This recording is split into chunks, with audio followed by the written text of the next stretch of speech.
Hello, this is a guy who likes fanfiction and is too lazy to read, so here is The Moon's Tears in audio form. Check the description for the links to the author. Chapter 46, Aleatory. X. The walk to school was almost oddly quiet, odd in that Yuzu usually filled such silence with senseless babble about whatever inane topics. It was chatter that settled Karen's nerves and filled the silence pleasantly, but their walk was quiet, heavy with the events of the previous night. A warmth was still singing through Karen's veins, the presence of their Zanpakuto spirit hummed beneath her fingertips as if they could catch fire, and there were senseless words that hovered on the edge of her consciousness. There was also the quiet of contemplation, about a future that had seemed to unfold the moment they stepped outside of their door and left the relative sanctuary of their home. Their father's prattle to his mother about fixing the remaining hole in the wall following them out the door, and the morning had in of itself been nothing short of hectic.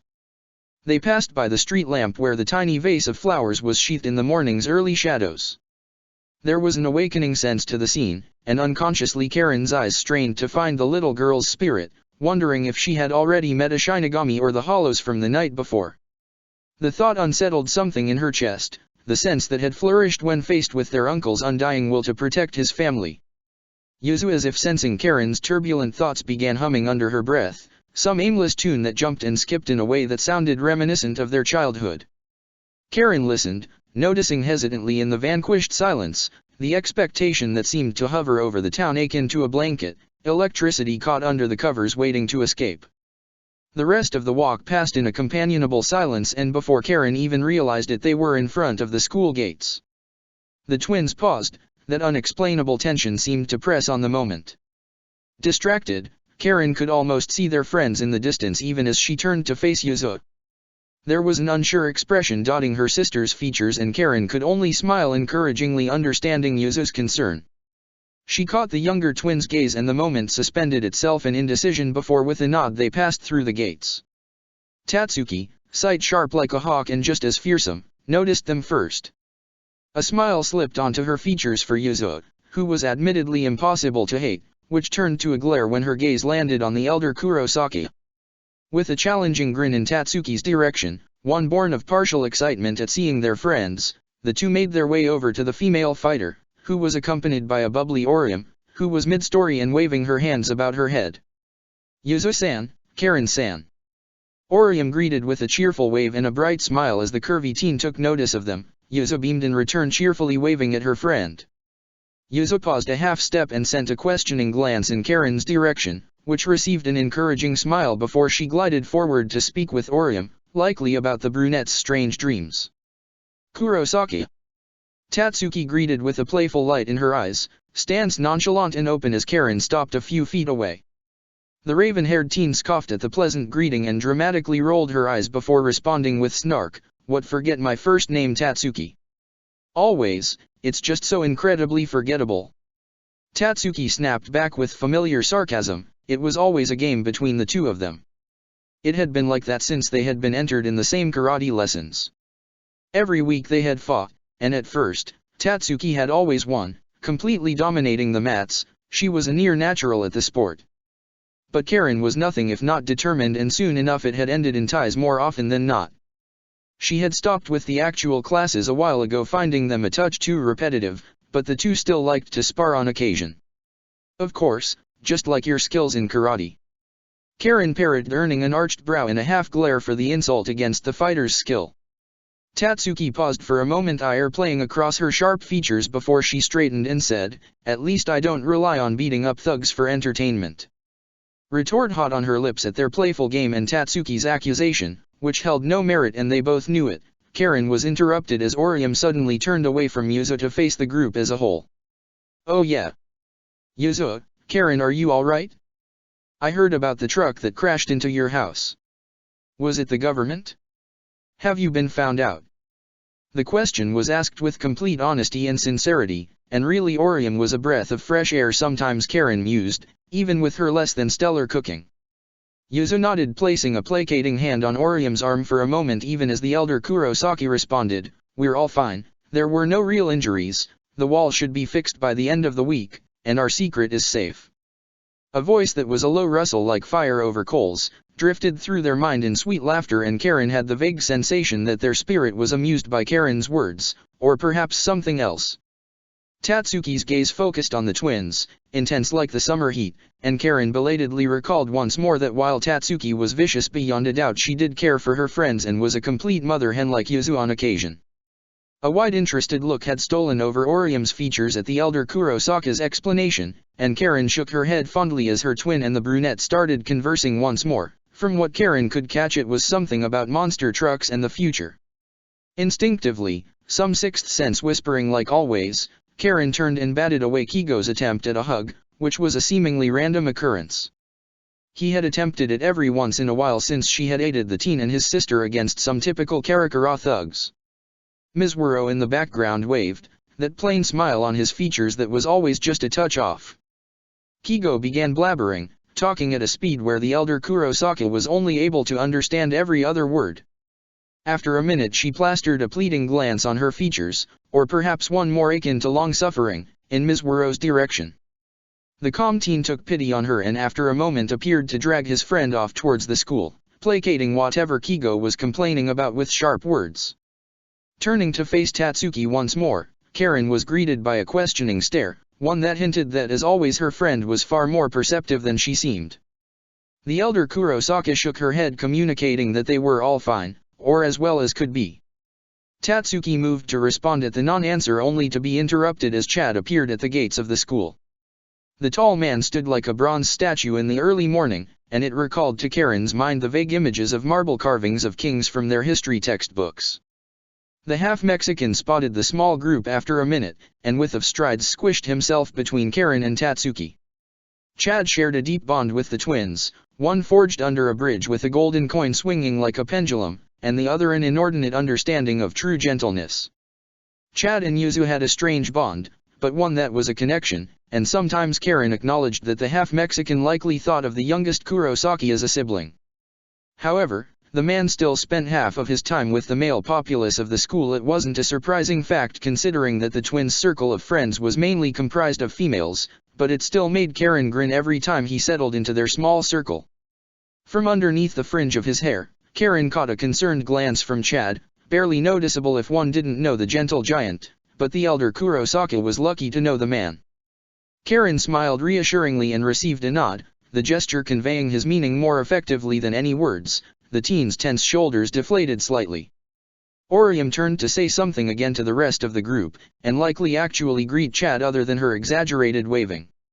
When the bell rung shrill and loud in that way Karen knew would likely follow her for the rest of her life, she still lamented attending high school on occasion. The small group shuffled around, picking up backpacks and light chatter as they entered the school and moved towards their class.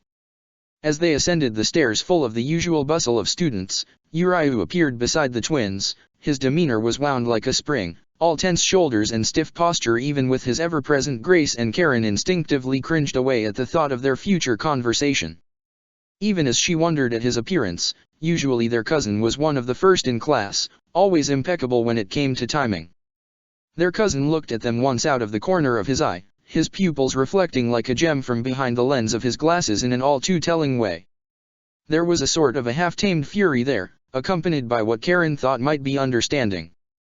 Their cousin had always been difficult, at least on the outside. Yuzu seemed to have the Quincy figured out, but she was a near empathy. Some days Karen thought she understood the man and his struggles, knew what it was like to live with one foot in the spirit world, and difficult parents. Other days it seemed as if they were on separate planes. Karen reached out tentatively, fingers just skimming the cloth of his uniform in a light plea for him to see them and their reason. Uriu paused a half-step and glanced at her and nodded. Karen knew that was all they would have for the moment. There would be time later, a promise in that simple gesture. She put the matter to rest and listened to the strange hum of their zanpakuto in the presence of the Quincy. Their heritage had never made anything simple.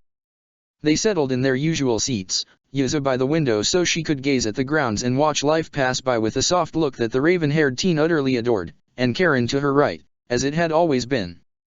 The anticipation that had seemed to crackle like static electricity on their walk suddenly returned in full force, and Karen gritted her teeth wondering what fate had in store for them next.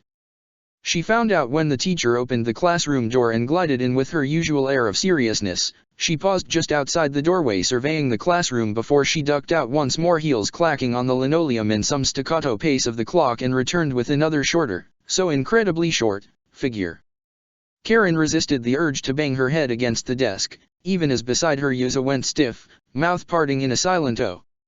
The elder Kurosaki was both surprised by the Shinigami's presence, and yet totally unsurprised that Rukia was in their classroom. In some ways it made complete sense, in other ways not so much. They were a loose end to Seoul society, unpredictable in the grand scheme of things, and events the night before had been left in half-finished syllables that were still yet unsaid. That didn't ease the partial dread that appeared at the Shinigami's presence, thoughts of their father who had fled Seoul society, or of their own Quincy heritage. Somehow out of all the things their uncle had told them, and there was another tender situation, their uncle, what likely stood out most in her mind was how backwards Seoul society was, or rather had been. She could already see things clearly enough, and they were balanced scales at risk of tipping. Yuzo would take Rukia under her wings. It was a simple fact because she was mothering like that, and Karen would get to know the woman as best as possible, and likely form a friendship, if only for the aura around the Shinigami that quirked a smile to Karen's lips. The teacher announced the presence of a new student with her typical droll and niceties, before gesturing for Kukaki-san to speak. Rukia introduced herself simply and with a small friendly smile, and when directed took the seat directly behind Yuzu and to the left of Karen. As she passed the twins, Karen caught a glimpse of words sprawled across a sticky note, accompanied by a brush of icy resu, warning them against saying anything. Karen only shrugged. They had dealt with the knowledge of the spirit realm for years on end. They could hold a secret. The rest of the period flashed by in a blur, with the voice of their spirit whispering in her ear, Yuzo casually paying attention as Karen attempted the same endeavor, and the feel of Rukia's eyes on the back of her head. It was slightly unnerving, and Karen tried desperately to resist the urge to turn her head around, just to see why the Shinigami was staring so intently. Instead, she devoted most of her attention to their teacher, who prattled on about their English lessons. Karen sighed with relief when the teacher finally finished for their lunch break, and the gaze like cold water slipping down her neck disappeared for a moment. A glance was cast in her sister's direction before Karen stretched and rose to her feet, moving fluidly to stand beside Yuzu's desk as the younger packed her bag. She could almost see her sister's actions before they occurred as she watched Yuzo glance unsubtle at Rukia looking adrift in the classroom. Karen spared a millisecond of a thought to stop them from getting too close to Seoul society, but inevitably Yuzu had rubbed off on her too much. She was forced to concede. "Kukaki-san, would you like to eat lunch with us?" The younger Kurosaki asked as she stood by her desk, bag slung over her shoulder, in that voice that was all warm and inviting. The Shinigami hesitated for a moment, gaze darting to Karen, which secretly impressed the older sister as she nodded before accepting the offer with a gracious incline of her head. Yuzo beamed, and the room seemed brighter for a split moment as her younger sister began pulling the unfortunate Kukaki out of the classroom and into the hallway, towing the new student towards the stairwell. Karen followed at a more sedate pace, amusement playing across her features at the sight. She was soon joined by Tatsuki and Orium, the two chatting aimlessly. The ditzy brunette glanced at Yuzu and Rukia in the distance, some flicker of emotion passing over her features. With a glance back at the two of them as if to assess if they would be fine on their own, she nodded determinedly and bounced off to join the two, likely wishing to welcome the new student. She could almost feel Tatsuki's inquisitive stare beside her as the bubbly teenager introduced herself to Rukia. She only shook her head, some unspoken promise for answers in the future, even though Karen knew such a promise was as fickle as the wind. It had always been difficult with their friends, the knowledge of the spiritual realm, and their friends' own inability to see anything.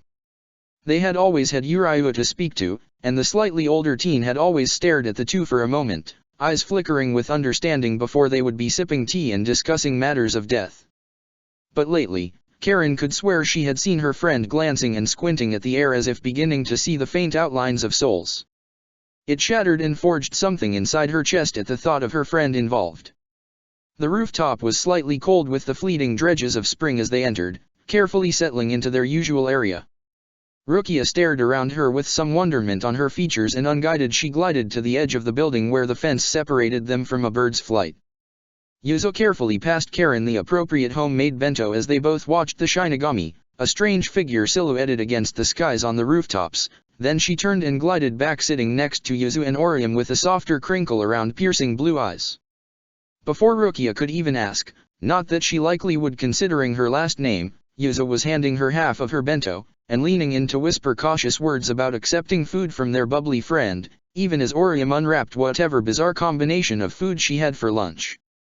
Light conversation sprung up among the group. Yuzu and Orium chatted about their dreams or Orium's vivid descriptions of the future, which somehow usually involved technology and always vaguely sounded as if something out of a sci-fi novel.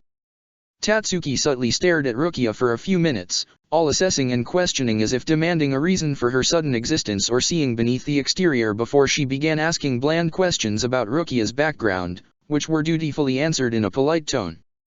Later in their lunch period, after the food had been consumed and everyone had drifted to their own states, Karen was helping the Shinigami with a juice box and its corresponding straw, and the other three, and Chad had stopped by briefly, as well as Chizuru, who had been significantly less welcomed both by Tatsuki and Karen, were settled in their own discussion.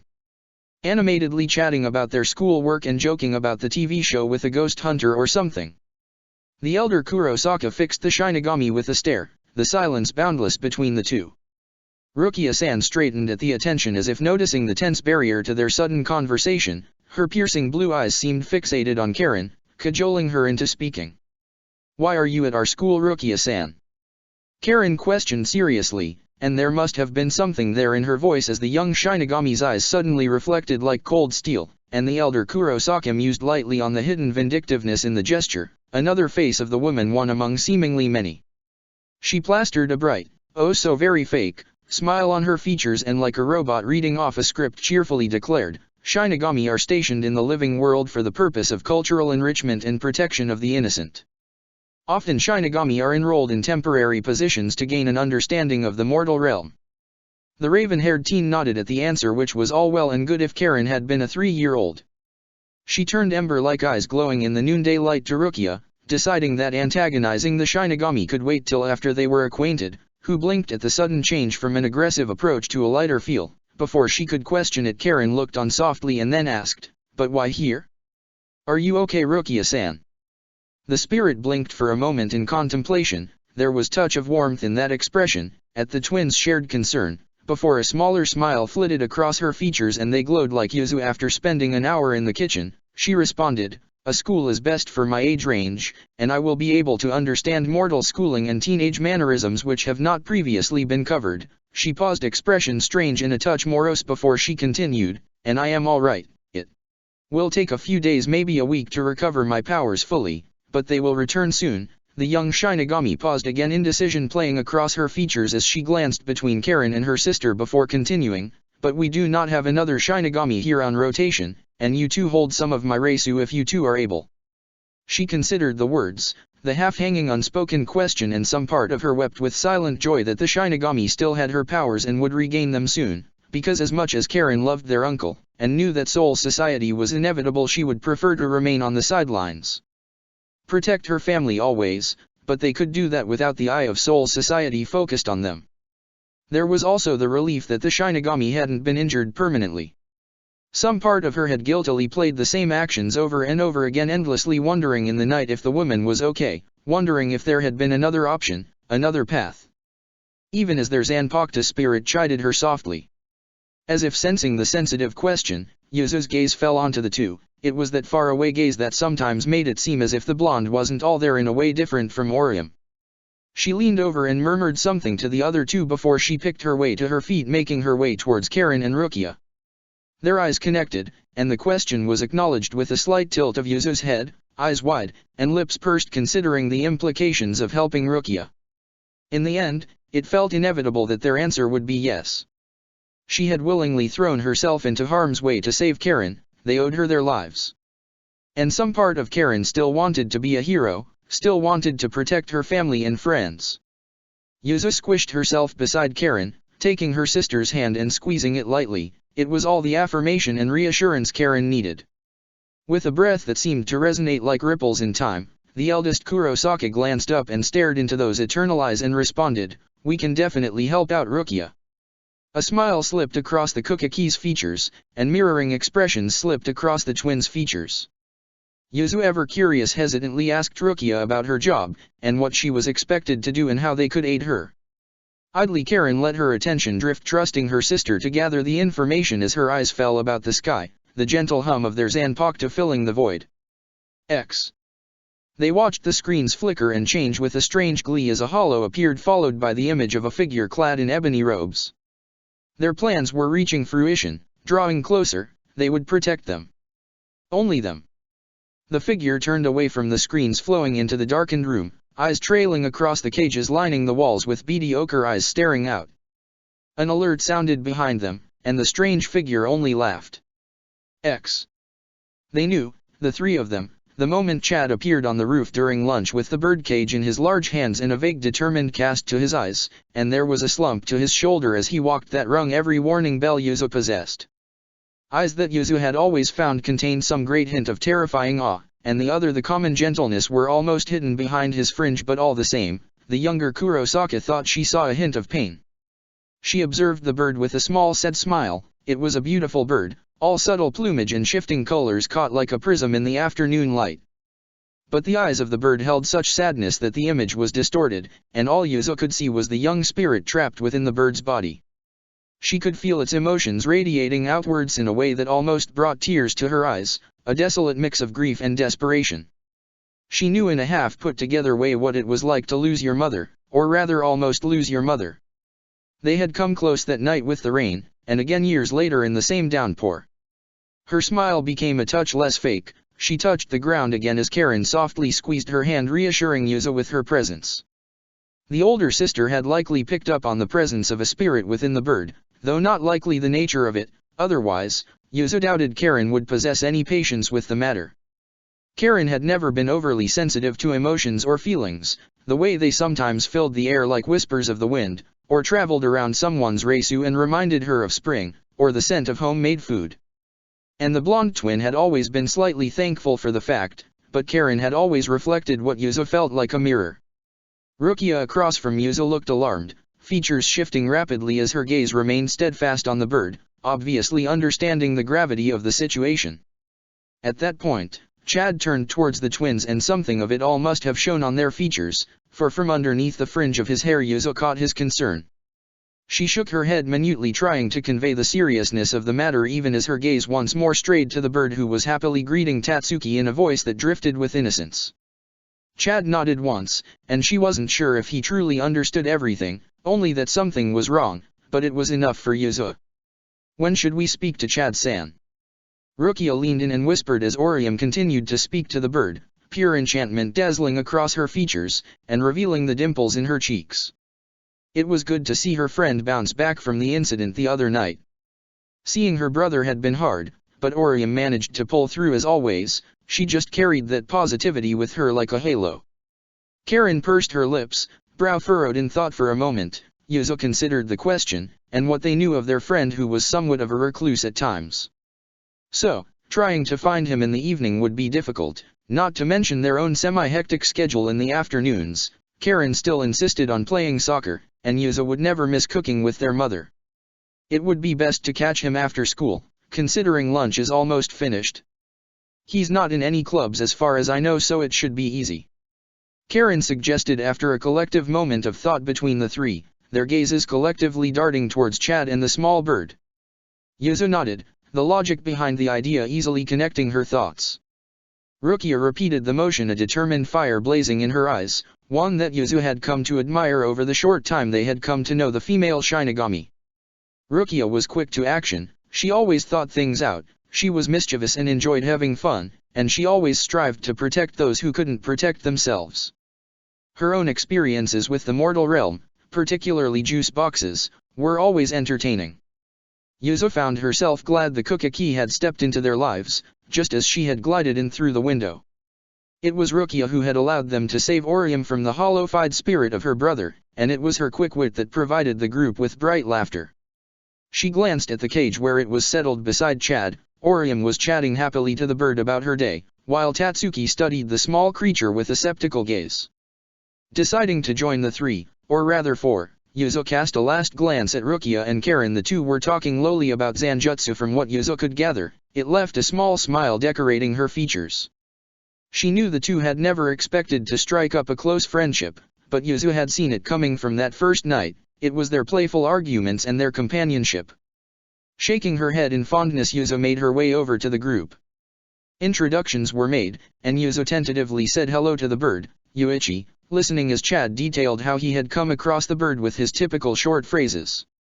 The inevitable worry that surged through her veins as he spoke about the construction accident appeared as the younger twin studied her friend.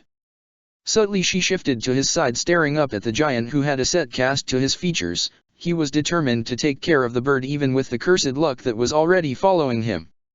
In some measures, it broke Yuzu's heart even as she knew her friend well enough to acknowledge it with a touch of fondness.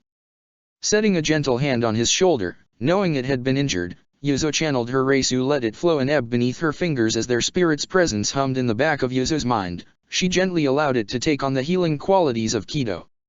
A barely noticeable hum of green light, the color of which had always fascinated her and reminded her of summer with all of its nature, surrounded her palm. Chad glanced at her in surprise, likely feeling the subtle effects of the healing. Before he nodded his thanks, he had seen more than any of the others through his own muted heritage. Gratitude lined his features in warmth, and Yuzu smiled in kind. She liked how Chad communicated with little to no vocalization. It was an art form to speak with him, something that was wonderfully uncomplicated in comparison to people. Chad quirked a brow in the direction of the bird before his gaze swung to Karen and Rukia still huddled around their lunch.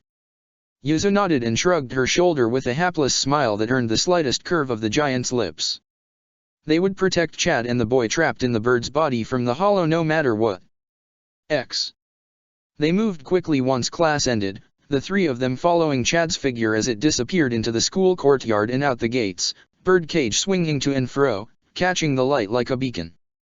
Pausing outside of the gates, Yuzu's eyes traced her friend's figure as he meandered down the street, likely wanting to escape the hustle and bustle of the school before she turned back to Karen, who was watching the situation with quiet, serious eyes, the kind that gave her shivers.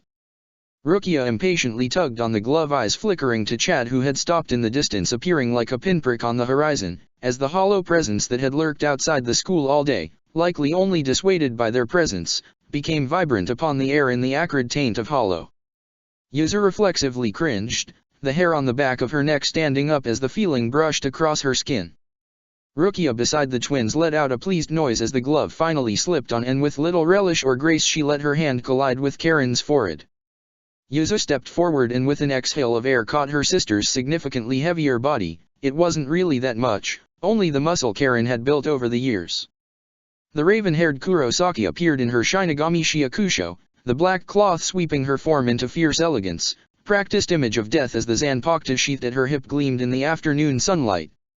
"You two go ahead and catch up with Chad, I'll place your body somewhere safe, Karen," Rukia ordered with a gentle coax of her head as she easily took Karen's body into her arms and made an aborted shooing motion. The two nodded, the movement in unison as Karen traded a glance with her, eyes focused and blazing in that way that reminded Yuzu of their uncle. Her feet picked up with flash step and she appeared on the roof of a nearby building, balance wobbling slightly even as a grin danced across her features.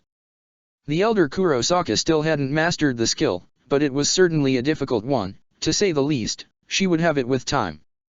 Channeling her Reisu through her feet, Yuzu embraced her, what she knew as the Quincy portion of their powers, the cool presence that always felt like ice and the snow, their mother's heritage, a challenging smile mirroring her own features. She glanced back once at Rukia, who was watching with pursed lips and a furrowed brow. The Kukaki teen smiled encouragingly, shifting Karen's body in her arms with a grace Yuzu sometimes envied. With a nod, Yuzu disappeared, appearing on a building nearby. As Karen started to speed ahead, the sensation of a challenge lingering between the two. Yuzu knew the situation was serious, but she also knew that their game was harmless. So, she let the Reisu surge beneath her feet as she moved across Karakura's skies, Karen a short distance ahead of her, laughter breathless and inaudible between the two. Chad was leaning against a pole, stance tense as his head swiveled around, aware of the danger surrounding him. Karen spotted the hollow first. Its Reisu was like a beacon where it crouched on one of the buildings, eyeing Chad and the bird with a monstrous leer. Her sister landed beside her with a bare caress of the air, hand already settled on the sheathed Zanpakuto at her waist. She was the picture of war. They shared a quick glance, devising a well-known, already practiced battle plan that flowed between the two. Karen paused, a hesitance resonating through her form before she shot an inquisitive look towards Yuzo. They could both sense the hollow was of a higher power level than the few they had faced before, though Yuzo doubted it would truly challenge them, not when they fought together. She nodded, hand reaching out to ensnare Karen's briefly for a moment of reassurance. Reisu light between them before Yuzo stepped off of the building with easy grace. She landed in an alleyway with a slight huff, Reisu cushioning her feet. Shaking herself, Yuzo walked out of the alleyway and towards Chad, who raised a hand in greeting, eyes still and alert beneath his bangs. In her peripheral vision, she could see the hollow crouched on the building behind them, gaze solely focused on its perceived targets. Chad's sight strayed to the hollow, brows furrowing even as he continued to convey fake nonchalance with his posture. The younger Kurosaka wondered how much their friend could see of the hollow. The bird, Yuichi, suddenly raised his voice in concern, trying to convey to the two of them the danger they were in. He began to speak of the hollow when Yuzo stiffened, feeling the creature's Reisu spike. Under her breath she chanted, "Bakudo number 44, Sekisho." Her Reisu leapt at the incantation as Yuzo focused the energy on forming a shield protecting Chad and the bird. The assess sprung into place and she heard the hollow's angered incoherent yells as the attack it was to attempt was stopped. Chad's eyes were wide from where they were hidden behind his hair, and Yuzo flashed her friend a reassuring smile before turning to face the hollow. It was in front of her now, its large form just across the street. Her eyes widened as its tongue vibrated, creatures that looked akin to slugs appeared. Valiantly Yuzo ducked under the onslaught, casting a quick low-powered shiakusho to deflect one of the insects. The hollow growled, its large form towering over Yuzo, even as the younger twin prayed that her sister would wait till she gave her the signal. She felt it as the Kido fell, unable to maintain it as she focused on the hollow, prepared to defend herself. Chad stepped closer, the birdcage still settled firmly behind the half-Mexican teen. The hollow cocked its head, staring past the two of them to the bird. Yuichi was crying out for the two of them to flee, to run, to escape. A wicked grin split the hollow's lips and it began a long monologue about how it had dragged the poor boy's spirit from victim to victim, all with the false promise of bringing back his mother. Yuzu's heart wept in her chest just as much as it beat like the drums of war. She vaguely remembered that night, and the days afterwards where their mother had seemed so fragile, like the porcelain figures they were never able to hold, like one strong breath might shatter her. There had been such rampant fear and worry, she could barely imagine what Yuichi had gone through. As if sensing her wandering thoughts, the hollow moved forward to attack, swinging one of its large mast-like arms even as its mouth made a sound, its tongue vibrating. Before Yuzo could spring back or duck the blow, the few insects that had managed to stick to her exploded. Yuzo fell to her knees with a cry of pain as Chad slid forward and slammed his fist into the hollow's mask, a cold ruthlessness to his person that clawed at the very air. The hollow stumbled back and Yuzo with a breath of strength rose to her feet and pulled Chad back before the hollow could retaliate and release more of the insects. With a shaky breath, she directed her Ryutsu to her fingers, focusing on the still dazed hollow. She called out, "Carriage of Thunder, Bridge of a Spinning Wheel. With light, divide this into 6. Bakudo number 61 Rakyukoro." The golden rods appeared, spearing the hollow's chest and immobilizing the creature where it stood in the light of the early afternoon. With a flourish of Reisu, Karen appeared behind the hollow, Zanpakuto unsheathed and glinting like living fire. In a swift motion, carrying some embrace of Karen's anger at what she had heard, the blade sliced through the immobile hollow's mask. The air seemed to shake and grow cold with the hollow's demise, and before their eyes, 2 gates appeared, opening with a rattling sound like that of the dying's breath. Chains appeared and dragged the creature into their depths with a final slam of the gates. Silence lingered for a moment, before Karen turned her concerned gaze Yuzo's way, even as Rukia appeared around the corner, slightly out of breath. Yuzo flashed her sister a small reassuring smile, hiding a grimace of pain as she turned to face Chad and the bird. Her friend looked lost, conflict spattering across his features even as the teen also turned to face Yuichi. Slowly Yuzo crouched beside the cage, opening it and allowing the bird to hop out on her arm, those 2 intelligent eyes looking up at her as the boy asked about his mother. Carefully Yuzo explained what had actually happened to his mother, how she had gone to Rungokai, which was like heaven.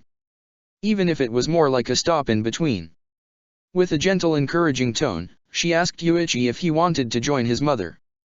Karen crouched beside her then, handing the hilt of her Zanpakuto to Yuzo with carefully coordinated movement. Yuichi paused in the silence and Yuzo could feel the young boy's indecision even as Chad appeared eyes for once unreadable as he also crouched down, carefully taking the bird onto his arm. Yuzo and Karen turned away for a moment to give the two privacy, Karen's hand finding Yuzo's unoccupied one and squeezing it tightly. Yuzo had never been in too much danger, but she had still been hurt and she knew Karen would beat herself up over the fact. Yuzo squeezed back even as Chad turned to face them, a delicate war playing across his features, sorrow and happiness. Yuichi hopped forward and murmured something about seeing his mother again. Yuzo smiled softly, something pulled from her heart rather than wool, and gently pressed the pommel of their zanpakuto to the spirit's head. The bird glowed for a moment before that deep intelligence left its eyes and it began to chirp happily. Chad ushered the bird into a cage as the twins rose to their feet. Yuzo's gaze traveled to Rukia, who had been watching the scene with an indistinguishable look, nonetheless backed by some deep warmth. What were those gates? Karen asked as Yuzo leaned against her sister, beginning to feel where the explosions would likely bruise, as well as the adrenaline drain. Karen glanced over in concern before returning her focus to Rukia, who looked away for a moment before refocusing. She replied, "They were the gates to hell. Souls who have committed truly heinous crimes in life are sentenced to hell upon their death." The Kurosaka siblings nodded, and Yuzo stored the information in the back of her mind, remembering the chill the gates had brought. Feeling a tap on her shoulder, Yuzo turned to face Chad, who was considering the three with a half-cocked brow conveying curiosity and a certain curve to his lips. Trading a glance with the other two, the blonde teen silently asked if she could spill about the afterlife to their friend. Rukia pursed her lips before nodding, receiving a beaming smile that settled into a half-smile as she turned to face Chad, leading him out of the neighborhood and towards her own home, Cage swinging merrily beside him. "I'm treating your wounds when we get home," Karen announced from behind Yuzo, likely having followed the two of them. Yuzo only nodded appeasingly, knowing her sister would likely help Yuzo slather some cream on and then be content. Chad faced Yuzo with the faintest corner of his lips curved into a smile. Deciding to start from the beginning, Yuzo began describing Plus Souls. Chapter 47, Debasement. X. It was the day after Rukia's powers returned enough that she could manifest her zanpakuto, that their cousin dragged them away to talk. Well, drag was an excessive term, as he merely pointed his eyes in the shadows of the school gates and kept walking. They had continued walking, past Uriu's home, away from his still somewhat cold father and kind mother, and towards their grandfather's home. The walk was spent in relative silence, considering Yuzo's talkative nature, though from the slight hints of amusement she could see curling their cousin's lips she knew he didn't mind. Yuzo's chatter, while usually inane and easy to tune out, was still something the two were fond of. Soken, when he saw the three of them in the doorway, beamed, the smile lighting up his lined face akin to how things seemed to glow when the sun escaped the cover of the clouds. With a cheerful greeting, the elder enfolded the three of them into hugs, the kind that Karen privately thought made one feel safe as if the world couldn't touch her. The feeling was often replicated in their mother's arms, though it was something more like Karen had finally settled home, some unseen knot in her chest untangling itself. Their grandfather, because the man had practically adopted them after they were introduced, led them inside, letting them settle at the living room table as the old man bustled off muttering about tea and likely snacks, as most grandparents always were keen to mutter about. Uriu settled across from them with all the sharp restlessness of a prowling caged lion, watching him as Karen gracelessly folded herself upon the mat. She likened it to him both preparing for a fight and preparing to surrender. Yuzo glanced between the two of them for a moment, as if debating whether to wait to hear Uriu or to aid their grandfather in the kitchen. After a moment, in which Karen could practically feel Yuzo's indecision, she tugged the slightly younger twin to sit down beside her. Yuzo managed it with significantly more grace than Karen, though how she managed to do so the eldest Kurosaka could only guess. From beneath the glass of his spectacles, Uriu glanced at the twins hastily before his gaze fell to the table, studying the rich swirling grain as the silence stretched between the three once more. They had been expecting the conversation for weeks. Karen had half expected Uriu to challenge them on some Quincy pride, the centuries-old hate between the Shinigami and Quincy, which Yuzu had scoffed and giggled at. They had known their cousin since they were young children, their mother insisting on socializing with her brother, however much Ryukin was an introvert. Their father hadn't been too happy about it from what Karen remembered, though she supposed they got along well enough these days, though not without their typical arguments. Their first few meetings had been like most meetings between children, playful and energetic, but also the curious tangle of meeting someone new. After that they had been introduced to Soken, who had taken a look at the twins and promptly declared them his grandchildren, or at least that was what their mother recalled with a fey laugh that seemed to brighten the air, their father dramatically going into cardiac arrest at the sound of it. Masaki had always advocated teaching them the ways of the Quincy, and while Ashine had whined, her word was law, and she had mostly done it herself, but she had happily foisted the twins onto Soken along with Uriah for joint lessons. Sometimes, if Karen thought about it, their childhood had been an eclectic mix of the living world and the world beyond it, Reisu training mixed in with simple school lessons. Yuzo touched her hand softly, warmth sparking between the two, likely catching Karen's nostalgic thoughts. The elder Kurosaki wasn't normally one for reminiscing, preferring to live in the moment, to let the past guide her but never occupy her. But even she lived in the past sometimes. Soken bustled into the room once more, a tray balanced on his arm as he smiled at the three, even as his eyes crinkled with concern, the crow's feet at the corners of his eyes prominent in the room lit by the gentle afternoon sunlight streaming through the blinds. He set the tray down, and carefully poured the tea with a practice and grace born of age. It was something Yuzu had always envied about the man, though personally, Karen didn't differentiate between the two. The old man also set a small plate of cookies on the table with a knowing smile, even as the youngest Kurosaki smiled abashedly and reached out to take a cookie. Their grandfather studied the three, the expectant silence that hung between the teens, before he took his own mug and stated, "I'll be in the study for a little while, but then I will definitely be coming out to visit."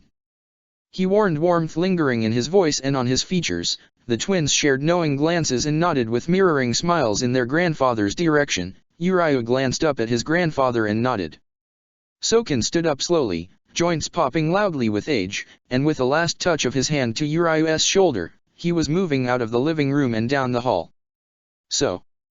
Karen began and trailed off awkwardly as any words she intended to say to start the conversation fled her and she floundered, taking a sip of her tea. Yuzo smiled teasingly at her from underneath the lip of her own mug even as Uriah looked up from where he had been studying his tea as if it held the secrets of the universe within its steamy depths. He studied the two of them for a moment, expression shifting minutely between anger, helplessness, understanding, confusion, before settling on a slightly hapless smile he responded, "So you two have the powers of a Shinigami now?" Yuzo nodded, smiling simply, and Karen rolled her eyes at their cousin's tact. She took a breath, tamping down on her amusement, knowing Uriah didn't need them laughing at him. They needed to focus on understanding, not alienating him further. They loved their cousin, he was family, and they didn't want to screw up their relationship with him over something so simple as prejudice. "Yep." The youngest Kurosaki replied simply, the words holding some immeasurable weight now that it hung between the three. Uriah drummed his fingers against the table and shifted the glasses on the bridge of his nose, internal conflict flickering through his blue eyes, ones that had always fascinated them when they were younger, before he looked up and asked, "Was it your choice that this happened? Did you purposefully seek the Shinigami out?" He was giving them a chance, Karen realized. Uriah was trying to reassure himself that they were still the two girls he had grown up with. Karen turned her head to share a look with Yuzo only to catch her sister with a cookie in her mouth. Fondly Karen rolled her eyes and wondered why Yuzo would eat anything sweet in sight, but when it came to her own baking she hardly touched it. Receiving a nod from her younger sibling, Karen turned and faced Uriah, who was studying the two thoughtfully, mirth dancing faintly in his gaze hidden beneath a careful facade of sternness as it was. Karen took a sip of the still warm tea, savoring the taste before she gathered herself and looked at Uriah. "We had no intent on receiving Rukia Kukaki's powers. The only reason it happened is that two hollows attacked, and we were unprepared for the second. It injured Rukia because she chose to jump in front of us, rather than let us get hurt. To save her and our parents from the hollow we accepted her powers. I suppose in hindsight now we could have used our bows, but..." Karen trailed off unsure and Yuzo picked up where her twin had left off, "But you know we prefer to wait for a Shinigami as they can purify the soul. I don't want to destroy a soul, Uriah. By the way, Urahara-san should have the converter ready next week. We needed to protect our family, binding the hollow wouldn't work, we didn't necessarily expect for her power to awaken our own. But Uriah will always be us, we haven't changed, not really." The younger twins' words hung heavily on the air, the truth ringing through their rasu, even as Karen reached under the table to clasp her sister's hand, sharing support between the two. Uriah sat across from them, expression pensive, a frown marring his features as he stared into his teacup. It was an almost tangible feel between the two, though more certainly Yuzu's to reach across their table and hug their cousin. Karen shared a soft shake of her head with Yuzu, who pursed her lips but nodded, understanding that they needed to wait, so she reached forward to take another cookie. Their cousin had always been a Quincy, his father's expectations lingering on his shoulders, his mother supportive but tame in comparison to Ryakan's cold ferocity, and while Uriah harbored no real hate for the Shinigami, it wasn't easy to forget the genocide of one's entire race. They understood it well, experiencing their own conflict when their Shinigami powers had awakened. They had been raised by a Quincy and a Shinigami, and sometimes their views and ideologies clashed. The Shinigami had killed their mother's entire race, and yet the Quincy did upset the balance. They had struggled, were still struggling to find their own balance between the two opposing sides. After a moment Uriah glanced up at the two. His eyes weren't cold like they had been once when he had been beyond furious, like twin walls of pure ice. Instead they were warm as he gazed at the two, just staring into their eyes for a lingering, searching moment. There was still conflict reflected there, but in the end, he had accepted their answer and had accepted them. It's like Uncle Ichigo says, family is everything, right? Their cousin suggested softly, voice a touch unsure. The twins shared a nod at the words their uncle had always said, with that peculiar twinkle in his eyes and a cautionary word about how a family wasn't always blood. A grin danced across Yuzu's features, one that Karen shared, and before Uriah could defend himself the two were around the table and wrapping their arms around him in a breath-stuttering hug. Uriah chuckled faintly at their antics but reluctantly wrapped his arms tightly around the two, returning the embrace. It had been beyond surprising when one day they had been training with Soken and Ichigo had appeared out of practically nowhere. Their uncle, who they had always thought of as a Shinigami due to his Shiakusho, had stood there in the forest-mired daylight and had begun to talk to their grandfather as if he had known the man for years, which he had. Then he, of all things, had materialized a Quincy bow and showed it to Soken with a puzzled look on his angled features. The three of them had stared in abject silence and shock for all of a minute before Yuzu had run forward to give the man a hug. He had happily caught her and swung the blonde around, while Soken watched with glowing eyes. With no reluctance Ichigo had happily slotted himself into their training sessions, appearing every once in a while to supervise or just talk to Soken. He had provided insight into the technique and provided a few lessons on Kido. The man, when with children, had a particular glow about him that Karen had only recognized the last time their uncle had visited, barely noticeable, but once noticed it never failed to make the elder Kurosaka smile. After a minute Uriah pulled back and made a shooing motion with his hand, typical indifference settling onto his features. The twins sidled towards the other side of the table, sharing pleased grins even as Yuzu snatched another cookie. "So, you have a Zanpakuto?" Uriah asked hesitantly with a shy smile. As the twins settled opposite their cousin, Karen grinned playfully and responded, "So we do." He rolled his eyes in amusement at their antics and shifted the glasses perched on the bridge of his nose. Yuzu finished with the cookie, turned to face Uriah, eyes glowing, and said, "You should have seen our inner world, Uriah. There were trees everywhere, and they were huge, and then there was a fire."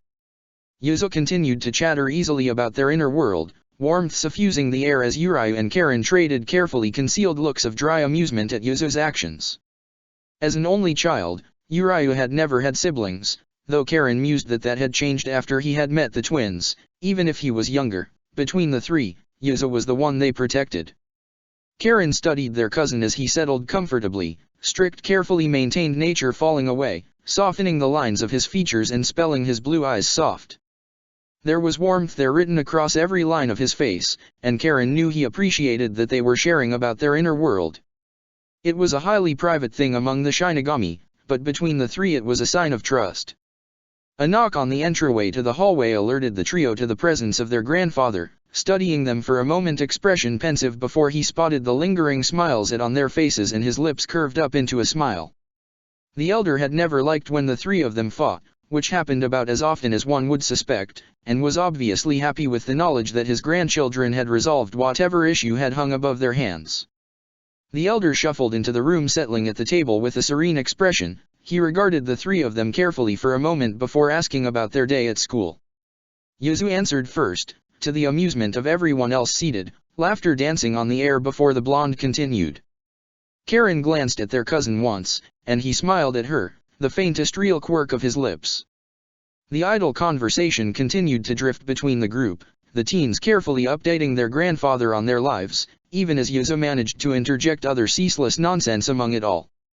Later, after they had slipped away into the forest, like they had when they were children, Soken watching them from the porch, Karen materialized her bow and shot a falling leaf challenge ringing through the air. Yuzu laughed and followed her lead. Uriah rolled his eyes for a moment, pretending to be the mature one before he joined in with a huff. Then they were running through the forest, laughing and shooting at falling leaves, bright Quincy arrows dancing about the air, and Karen knew that their family would be all right. Ichigo returned from the mission, tired, soaked and in desperate need of a cup of hot tea. The rain season in the mortal realm had seemed to install itself with ferocity and vengeance in Soul Society.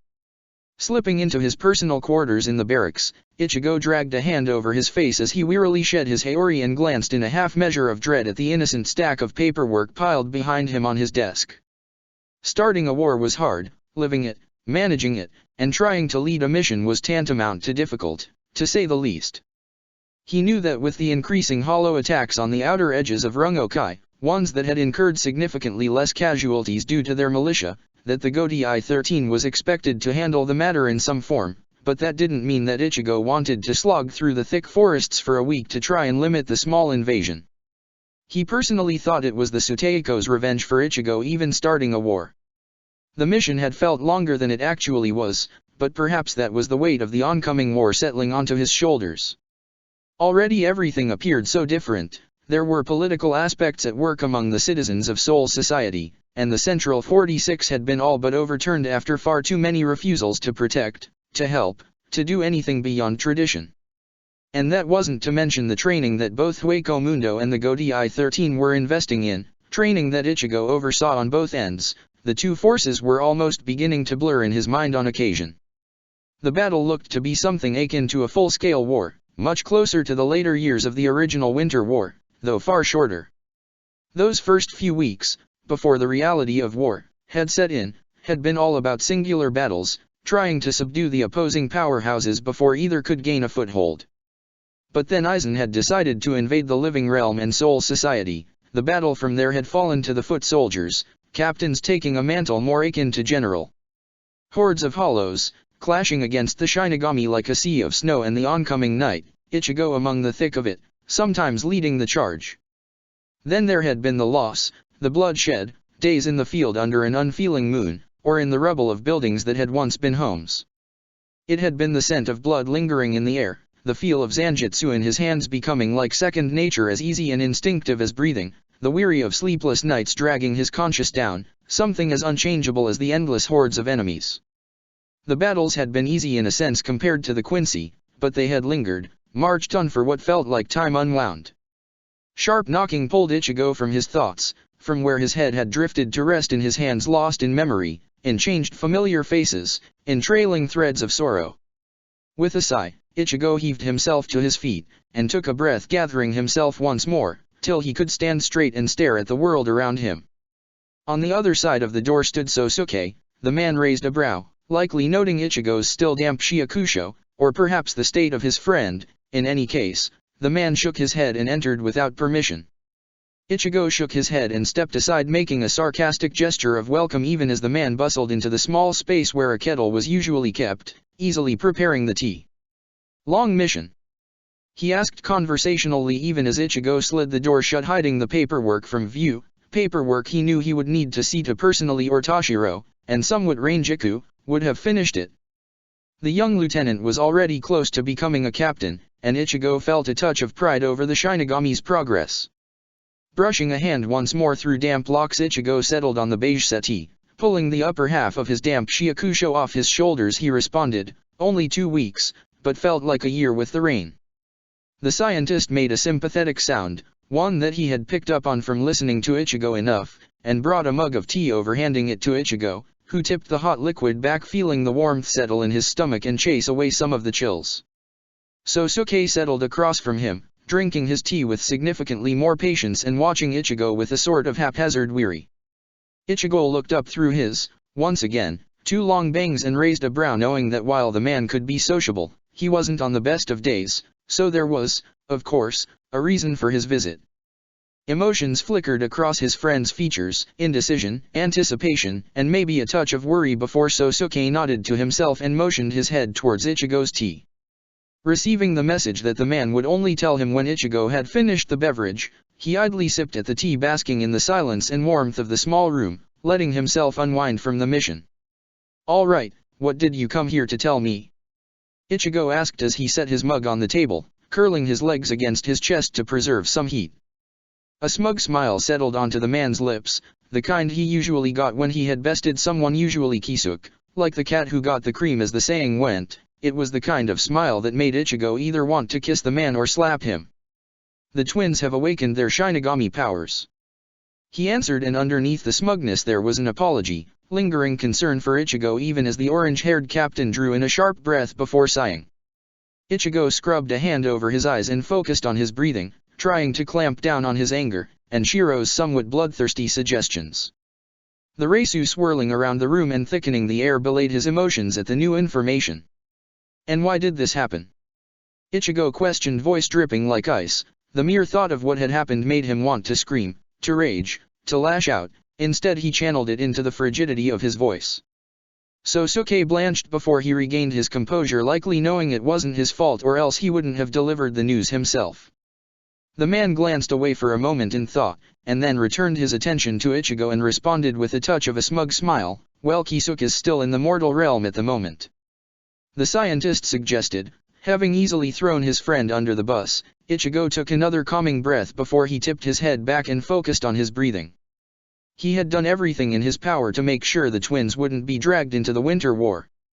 Oh, he had made sure they were prepared, had made sure that his Hine and Masaka would take care of the twins and their education concerning the spirit realm. He had even visited them and joined the lessons often enough, and admittedly his nieces/sisters were still adorable, and young Uriah was cute too. And yet they had still received their Shinigami powers from Rukia. Ichigo knew it was Rukia. He had heard that she was on a mission to the mortal realm while Kaien recovered, but he hadn't connected the dots, hadn't thought much of it because the twins had their Reisu, and Kisuke was in the area. But Kami, dammit, fate continued to tug his family to and fro, and he was powerless to stop it. Slumping against the couch, Ichigo entertained the brief thought that it was already cemented. They were all going to fall at the hands of the Quincy King. That was their fate, as the very spools of destiny were set to unwind. He harshly shoved away such a thought, purging it from his mind with a lick of hate and anger curling through his gut. Ichigo took a breath and focused on Anohana's voice in his mind, and not on driving himself into a panic attack with his own thoughts about the future. Time wasn't linear, wasn't set in stone. It existed like one might imagine space existed in the same abstract concept. Almost palpably feeling Sosuke's concern, Ichigo looked up, catching the man's deep cocoa eyes, hidden behind spectacles, as they were gazing at him in worry. Ichigo flashed his friend a small half-smile before he rose to his feet and tugged the sleeves of his still damp Shiakusho onto his arms. "Ichigo?" Sosuke questioned, eyes curious as they tracked the orange-haired captain's progression as Ichigo stood up and pulled out his Zanpakuto. Turning his attention to his friend, Ichigo let Zanjutsu settle in his grasp and stated with a hint of a smirk backed by anger, "I'm going to go verbally flay Kisuke, and then I am going to return and sleep for a week." "Now?" the scientist asked incredulously, his expression managing to convey a sense of disbelief. Ichigo rolled his shoulders and shrugged, all the grace of a predator following his movement, as he replied, "Better now than later, when my anger has time to fester. Besides, better to do it now before the man goes and gets any ideas, or tries to escape." His friend didn't seem to know how to reply to Ichigo's logic. He took a half-step forward as if he wanted to reach out and physically stop Ichigo before he shook his head and managed a small nod of understanding. Ichigo hummed, taking another breath before twisting Zanjutsu in the air, in the space between dimensions, opening the doors between the living realm and the spiritual world. He tossed a last wave over his shoulder, temporarily energized with the new mission at hand, and called out, "I should be back in a bit, feel free to do whatever." "Goodbye, taken care of." Ichigo walked through the Senkaimon and let the anger Shiro felt resonate within him. The twins had been in danger because of Kisuke. They could have been seriously hurt. And the man had better have a damn good reason for that. The Urahara Shoten was quiet in the early evening, a warmth lingering to the tucked out-of-the-way building that had instilled itself some time after they had unpacked the tea set proper. Golden light still streamed from the windows, and Ichigo could sense Kisuke in the building, the man likely engrossed in whatever lab experiment had entertained him for the night. Taming his anger for the moment, Ichigo walked forward and knocked on the door. After a minute an unfamiliar Shinigami opened the door. They were likely of the 4th Division if Ichigo got the right impression, and it did help that most of the healers wore an identifying band around their arm now. "See Captain Shiba." The woman squeaked, blue eyes going wide at the captain on their doorstep. He was likely quite the sight, what with the rings under his eyes, and his damp shiakusho. Ichigo resisted the urge to pat the small woman on the head like Shunsui might have done, and instead smiled politely before asking, "Is Urahara Teiko here?"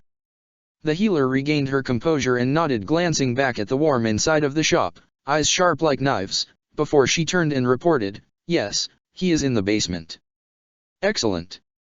Ichigo intoned crisply, a slightly predatory smile slipping across his features. The healer blinked, shock splaying across her petite face before she stepped aside, the expression slipping away to be replaced by a small secretive smile as Ichigo entered the both familiar and unfamiliar shop. "Can I help you with anything else, Shiba Teiko?" the young woman asked, bowing her head in respect. Ichigo smiled kindly and shook his head, responding, "No, I'm fine from here, but thank you for your help." "Oh, and if you hear yelling coming from the basement, don't worry about it." She looked up at his statement, startled with hints of mirth flickering behind it all, and a small mischievous grin dancing across her lips. Ichigo decided he liked the healer. The young woman bowed and then turned shuffling off towards the kitchen. Refocusing on the task at hand, to Shiro's glee, Ichigo slipped into the back room and lifted the hatch leading to the basement. With a fond shake of his head, Ichigo entered the training area, ignoring the ghosts of his past that danced across the rocky tanned landscape. Instead, he followed Kisuke's Reisu to where he knew the man had set up a portion of his labs, usually where he tested the more explosive experiments. The blonde was hunched over a desk, bucket hat sitting dutifully beside him, and in the fluttering light of the cave-like lab, Kisuke's hair glowed like iron in the forges. The scientist didn't so much as twitch as Ichigo entered the man's workspace, still blissfully unaware as to his misfortune. The young captain remained on the threshold for a moment. Feeling explicably tired, he leaned against a support pillar and watched the man for a moment. He slipped into a half-meditation and almost dreamlike trance before he startled awake in the thrum of life that was Karakura surrounded him, and with it the presence of the twins. "Kisuke." Ichigo said the name with all the force and danger of a dagger, the blonde startled, papers littered with sketches flying like paper planes every which way as the man turned to face him with all the ambivalent jitters of shock closely followed by horror slipping across his features. "Ichigo, what brings you here?" he questioned as he reached behind him to pick up the striped hat and swept it onto his head, hiding the tangled mop of blonde on his head. Ichigo let his eyes harden to crystalline points, and for a moment they flashed acrid gold, as he stared his friend down, letting the silence speak between the two of them. After a moment Kisuke slumped. His face was tired, lined with stress in a way Ichigo recognized when he looked in the mirror. His heart reached out for the man, his friend, even as he shushed it and asked, light as a wire and just as sharp, why did the twins awaken their Shinigami powers? He looked up harshly at the question, lips quirking between emotions, as those oh so very intelligent eyes flittered from Ichigo to the ground. Eventually, after a moment, Kisuke collapsed back in his seat, brushing a hand through the hair under his hat. He sighed and responded, "Because it will keep them safe." "How?" Ichigo responded the word like venom, even as he resisted the urge to yell the word, to ask how in the world giving them the powers of a Shinigami would keep them safe. Even if Soul Society was now more accepting, that didn't mean anything in the face of the power the two wielded. If the Gotei 13 saw them as a threat, then some captains wouldn't hesitate to take care of them, only a few, but a few too many. And if fate decided to keep playing the same game, then that was very much the course of action the future could take. He will seek them out, see how strong they are, regardless. This way they can truly protect themselves. I know you're trying to limit the Winter War to Soul Society, Ichigo, but sometimes war gets out of hand. And now's you've painted a bigger target on them. They are a product of a Quincy and a Shinigami, all sides will want their power. Kisuke, awakening their Shinigami powers has only increased the danger. The younger captain interrupted, anger bubbling over and seeping into his voice. Kisuk flinched, expression shuddering close, eyes dark like a storm and just as tempestuous. The silence lingered between the two, tense and thick like Ichigo could sweep Zanjitsu through its pole. They'll be prepared, Ichigo. They were raised right, they're like you. Kisuk stated softly, voice falling upon the air like still notes.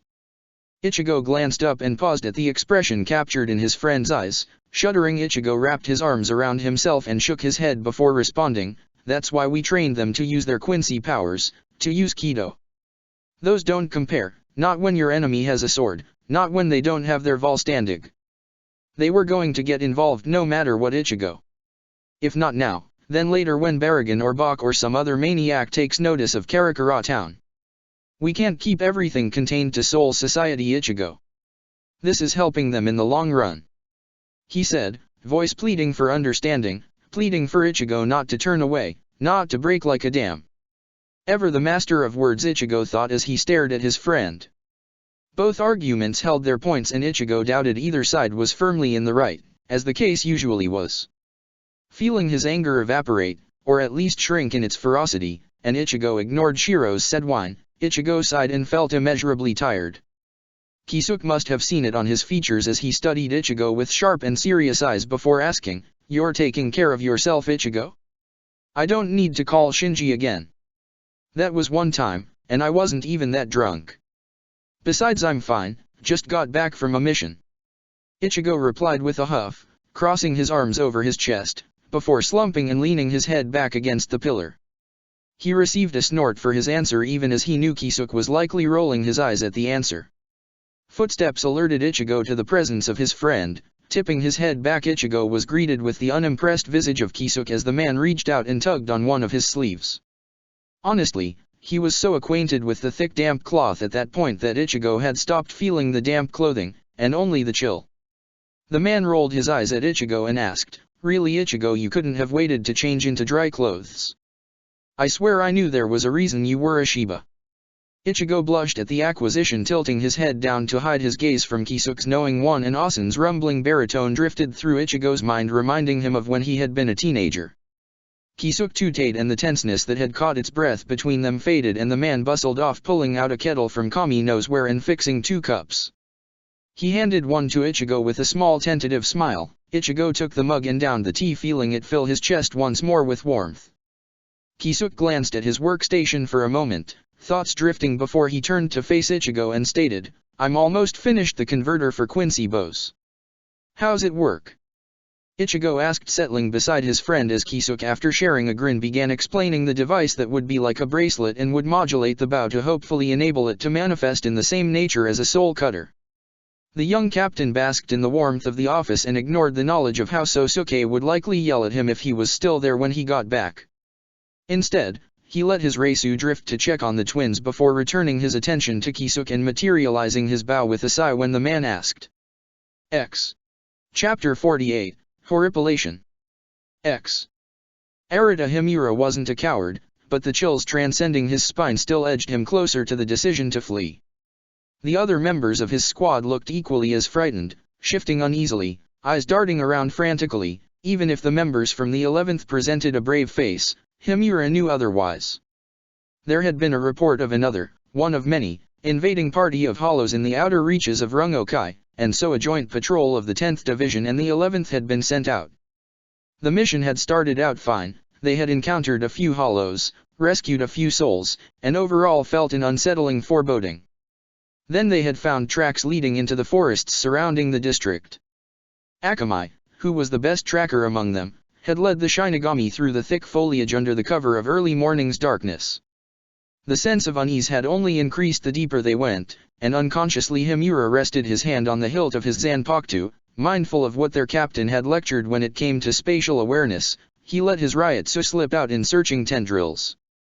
Their captain was a strange man. It was a generally agreed consensus among the members of the 10th Division, but he was admired by them all. If not for his amazing smile, which had quite easily captivated the rest of his division the few times it appeared, then for the dedication he showed towards their division. Constantly among them, training the men himself, speaking with them in an easy manner, as if he wasn't so far above them. That didn't detract from the darkness most of the division had come to recognize.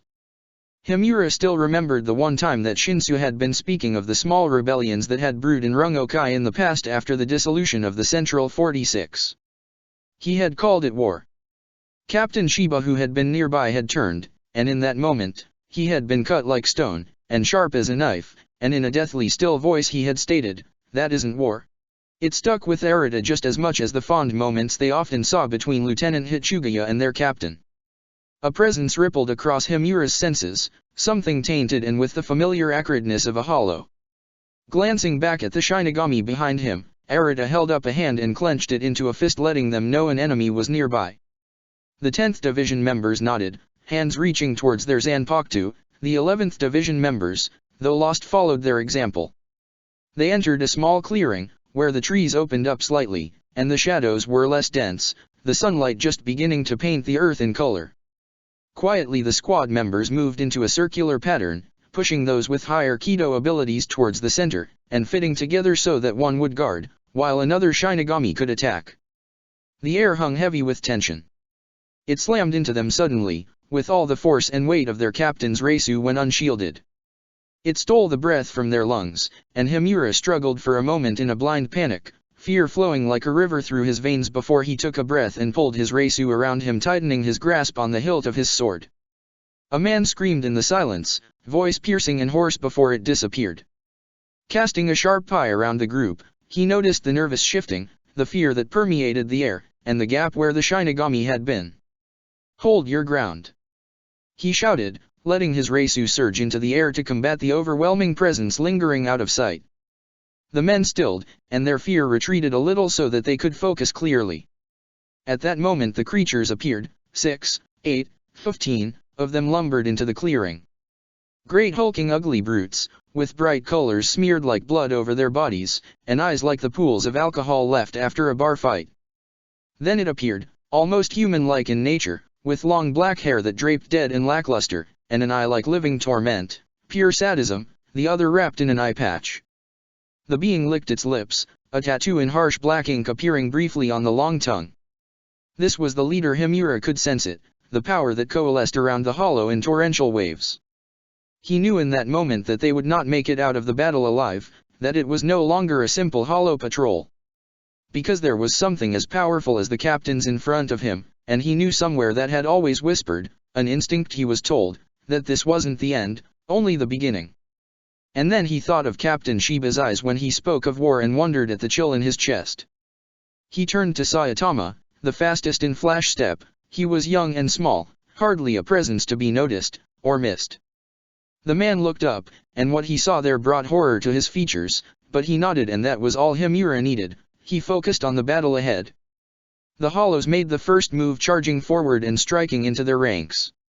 Arata slipped around one large beast, using flash step to slice through the mask, as blood scented the air around them, and the rising sun painted the scenery gruesome, the cries of the dying a miserable orchestra.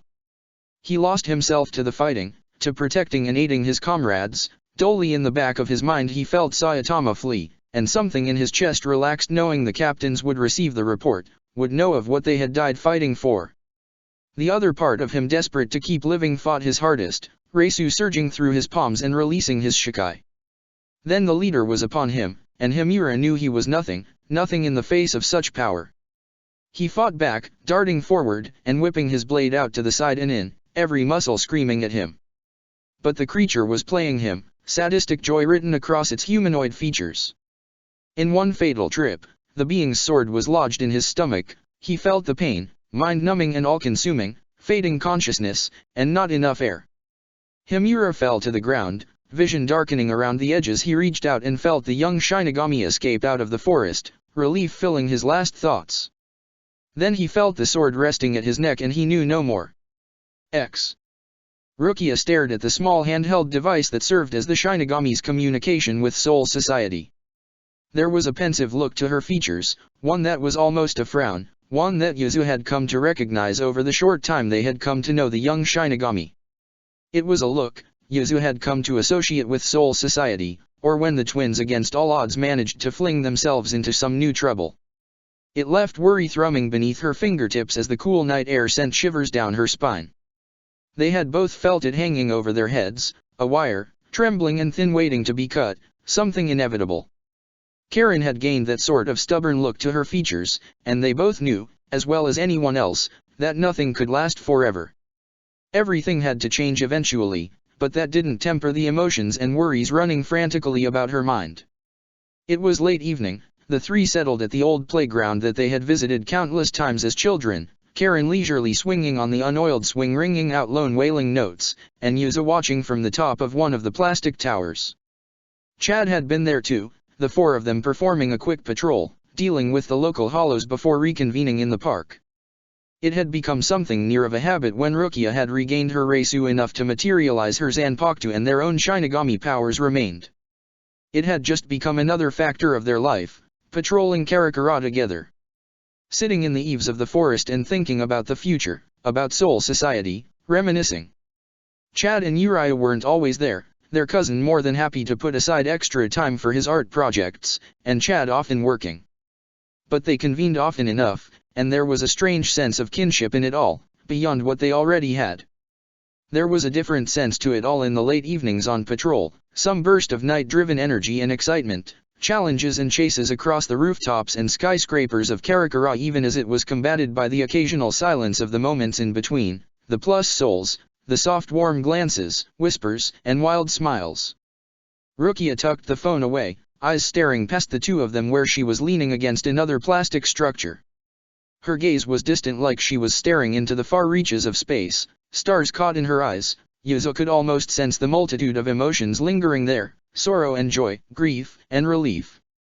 It all swirled together, and the twins quietly waited for their friend to speak, or rather Yuzu waited, knowing that if the Kukaki didn't, then Karen would take matters into her own hands. The young Shinigami opened her mouth to speak, eyes darting to the two of them with something helpless and soft before she closed her mouth and the silence continued to stretch like the threads of cloth pulled thin. What did the message say, Rukia? Karen asked quietly after another minute, voice soft in a way that it rarely was even with the older twins' patience fleeing quickly. Rukia startled faintly and her lips quirked down. After a minute of contemplation where Yuzu could see the Shinigami piecing together her answer, Rukia looked up. I've been recalled to Soul Society. She stated simply, though the words fell with the heavy silence of certainty. Yuzu frowned, and she knew the expression was mirrored on Karen's features. It was partially shocking the news, but they had also been expecting it. Normally the Shinigami stationed in Karakura only stayed for 3 weeks at most, that was excluding Urahara-san, who seemed to be on some sort of permanent sabbatical. They were already stretching into the end of the 4th week. Recalled? Karen asked, and Yuzu thought she could detect a hint of sadness, something desperate there, and maybe it was the clinical wording, not some deep heart-wrenching statement. Yuzu bit her bottom lip, concerned for her friend. This was unlike the reports of the larger-than-normal hollows, or Urahara's strange and bizarre messages that involved far too many emoticons. This was different. Is it Kyan-san? Yuzu asked gently, tentatively, thinking of the former Lieutenant Rukia spoke of with soft reverent tones, teasing grins, and shadows under her eyes, the man who was their cousin, Ichigo's brother, and someone who had near died. Rukia shook her head, gaze still horribly distant, and the blonde slumped in slight relief. From what the twins understood, normally a Shinigami of her position would have remained within Soul Society to support her captain. But the injury had affected everyone badly, and the healer had advised that Rukia get away for a bit, put her mind off of the former lieutenant. And so, the mortal realm it had been. It reminded her of when they were younger, when people would flock to Yuzu for some reason, always insistent on talking to her and ignoring Karen. The twins had always snuck off away from the crowds because, in the end, they were overwhelming. They valued their friends, their values were centered around family, but they knew just as well that sometimes time was needed. It must have shown on their faces, for a kind smile, the kind of twist of one's lips that suggested they were trying to make the best of it all, settled on Rukia's features, and she inclined her head in a slight nod before continuing. Normally Urahara-san would be able to tell me, probably in advance. But has something happened in Soul Society? Yuzu asked with concern, as Rukia trailed off, hand unconsciously straying to where her Zanpakuto normally rested at her waist. A wild look, something dangerous and ancient swiftly danced across their friend's features, and then it was gone. She turned to the two, considering, her eyes shining with her age, those deep abyss eyes, in a way that was knowing you were staring into the eyes of someone who was much older. Whatever she had seen in their serious gazes seemed to convince her. A full war has broken out between the forces of Hueco Mundo and Soul Society. She started tiredly and with a slump of her shoulders. The younger twin stifled a gasp, even as Karen beside her radiated shock and concern. The news was something completely unexpected. They had always known of the fragile balance between the three races, the centuries-long struggle between the Shinigami and the Hollow. But a full war? That was different. A war? Karen questioned, confusion puzzling across her features. Rukia crossed her arms over her chest and sighed, nodding her head. She pursed her lips for a moment, then answered, "There have been a rising number of hollows within Rungokai, and recently whole raiding parties. The final step happened sometime yesterday. As to what it was, I have no clue, but this was partially expected." Yuzu blinked at the explanation, a frown placing itself on her features as she studied their friend. In some ways, it was hard to imagine Rukia fighting in a war, to correlate the images of her on patrol, or with her chappa drawings, with the common idea of war they were taught in history. There was a deeply seated concern seating itself inside her chest at the thought of their friend in a war, their friend who was hundreds of years older, and yet in so many ways still a teenager. Yuzu was worried that their friend wouldn't come back alive. They knew Rukia was competent, talented even among the Shinigami, but that didn't lessen the knowledge that in war there were casualties. Karen's hand found Yuzu's own, pulling her from spiraling thoughts, and she looked over and hid a smile at the murmured whispers she got from her sister, ones about not allowing them to take their Shinigami into a war zone. The elder being studied the two of them for a moment, pensive before she continued, "It's okay you two, this is why I decided to become a Shinigami, to protect the weak. It's my duty." Rukia settled a hand on Karen's shoulder, Reisu leaking reassurance even as she squeezed her shoulder once before she stepped back. Yuzu considered the fact, tried to understand Rukia's motivations. And in some ways, the twins understood, really it was who they were at the core of it all, it was just that Rukia was protecting a much larger idea of family. "Can we help in any way?" Karen asked, fire-like determination lighting her eyes up in the flickering halo of the streetlights. Rukia's eyes widened, surprise and fondness filtering there even as those eyes were sharp. She shook her head near immediately, warning playing itself across her features as she shifted and replied, "Stay safe, stay here. You're both too young to get involved in a war. But we have our powers, we could help." Karen protested, and Yuzu was torn between the two, eyes darting between the raven-haired Shinigami and her sister as they stared each other down, equal parts fierce and begging. Yuzu and Karen both wanted to help Rukia, help the thousands of souls under the protection of Soul Society, because while they might not have the experience the Shinigami had after hundreds of years in the fields, they had power, and the will to fight. Another part of Yuzu quailed at the thought of serious battle. There was something different about their patrols. Those were simple mindless hollows for the most part. But she knew without a doubt, that war didn't simply come because a few hollows invaded, there had to be a puppet master at the head of it all. It scared her, simply, and she knew Karen felt the same even beneath the courageous bluff. Rukia stared the two of them down, eyes sharp as knives and just as cutting, challenging them to hold true to their words. Yuzu's hands tightened into fists at her side and she watched as after a minute the stern expression faded and their friend sighed, eyes soft and endearing. "You two need to stay here and keep Karakura safe. You're not ready for what will happen," Rukia stated knowingly, and though it hurt somewhere inside her head, Yuzu knew their friend was right. Karen made to protest, but the blonde reached over and snatched her sister's wrist, casting a dissuading look. "Are you leaving now?" Yuzu questioned softly, peering up at their friend who studied them with a sad look, hesitant for a moment before she nodded and responded, "It would be for the best. Yukatake-san is going to need all the help he can get. I'm surprised I wasn't called earlier." They nodded, and Yuzu wanted to protest, wanted to demand their friend to stay, to ignore the summons to war. But she knew, as well as Rukia, that she couldn't ask that. Karen was quiet for a long moment, features sharp and pensive shadows before she looked up, and there was that familiar blaze to her eyes. "Then we better get to Urahara-san's," she stated, voice light and encouraging even as the younger could feel the same masked emotions. Rukia studied the two once more, those deep eyes sat in knowing, before they were gone, and a mask was there. The kind she had learned to whip out in an instant from her older brother, and her sister, she had relayed one night. Sighing, Yuzu slipped down from the playground structure, that seemed to glow a murky yellow in the evening, and Karen popped off the swing, the two easily joining Rukia. She smiled at the two, something warm and fond. They slipped out of the playground, and Yuzu pushed aside the slight niggling feeling that their dad would probably yell at them for breaking curfew, as much as his yelling was more whining and crying. Instead, the three stood, staring at the road that stretched and led to the outskirts of Turn, empty and forlorn in the nighttime, with flickering streetlights. It seemed both a warning and premonition. The Urahara Shoten glowed warmly in the dusty corner, it sat like a sleeping giant. There was always an air about the place that something was not as it seemed. Yuzu had long ago come to love the tiny shop, with its ancient wood structure, the small section of candy Urahara-san kept, and the other eccentric visitors that always hung about the place. Karen was much less of a fan, but she had come to see the merit of having a retired Shinigami living nearby. The door slipped open after a quiet moment, and the healer they had met before, after a few too many incidents that even Yuzu was struggling to heal, appeared.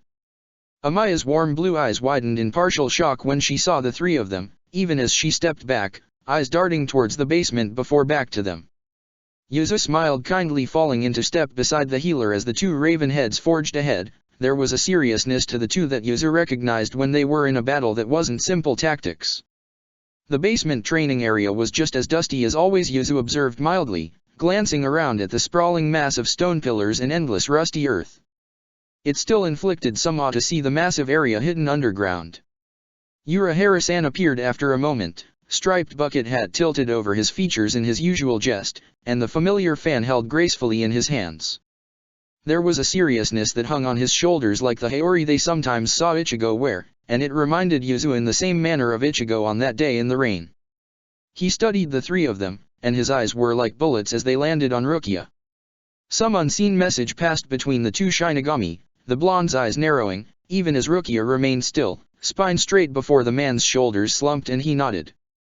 Then the scientist turned to study the two of them, and his eyes were that eccentric mix between intrigued, fond, and something unamiable. He scrubbed a hand over his features and said, "I'll be going to Soul Society in 3 days, though Kukaki-san is leaving now. Amaya will remain here in Karakura town unless she is needed in Soul Society." The group of women nodded, and Rukia, after sparing a reassuring look towards the twins, stepped forward to speak to Urahara-san privately. Karen turned to face Yuzu and Amaya, even as the youngest shifted on her feet, fighting the chill that swept through the underground area. "We can handle the patrols if you'd like," Karen suggested to the young Shinigami, who looked up startled before smiling and nodding her head in thanks. A mischievous quirk of her lips alerted Yuzu as the healer replied, "And in return news about Soul Society." Karen sputtered at the cheeky answer, even as Yuzu and the healer shared a laugh, quiet and tamed by the situation but there nonetheless. After a few more minutes of silence, Rukia and Urahara-san rejoined the group once more, grim expressions painting their features. Yuzu couldn't blame them, not with thoughts of an oncoming war. Amaya sidled away to speak with the scientist, as Rukia stepped closer, those clear eyes studying the two of them with a supernova of emotions. Karen was still beside Yuzu, and tentatively, like when they had been small children, she asked, "You'll come back?" Her eyes flashed, but Rukia nodded, and there was determination there, that will to live they had glimpsed at first meeting. Yuzu stepped forward, and before the Shinigami could defend herself, Yuzu wrapped the woman in a tight hug. "Don't die, please," she whispered in the eternity-suspended space between them as Rukia tensed and relaxed, wrapping her arms around Yuzu as if she were a lifeline. Rukia nodded into her shoulder, and her resolve harmonized in her reisu. Then the Kukaki stepped back, and Karen dragged their now protesting friend into another hug, this one much more bone-crushing in nature. After another minute, where Yuzu could feel the burning sensation behind her eyes that signaled she was close to tears, and how could she not be? Their friend was going to war, and promises weren't lifeblood. Karen stepped away. Rukia stood there for a moment, a lone silhouette against the golden backdrop, and Yuzu committed the sight to memory, her blue eyes, the way her lips curved into the faintest indication of a smile, the way her hair feathered about her face. Then Urahara stepped into the picture, and Yuzu wiped at her eyes. Silently she prayed for their friend's safety, for her to come back alive and whole. The scientist's Zanpakuto was drawn with deadly elegance, inserting itself into the space between dimensions and calling into existence the familiar shoji doors, both a tiding of warning and welcoming gates. Rukia stepped into the hazy light of the doorway, and over her shoulder, she glanced back and caught their eyes. She nodded, lips curled into an encouraging smile, then she slipped through the gates. Yuzo leaned into Karen's side and took a few deep breaths. Finding her sister's hand, she took comfort in the physical sensation. They watched together as the door disappeared and prayed that Rukia would survive.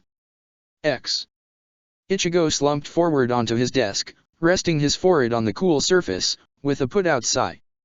Low raspy laughter echoed through the small room, and Ichigo lifted his head to glare balefully at Shiro, where the spirit was sprawled across the couch, limbs splayed every which way. The pale spirit waved, even while Ichigo could feel the concern radiating from the hollow spirit.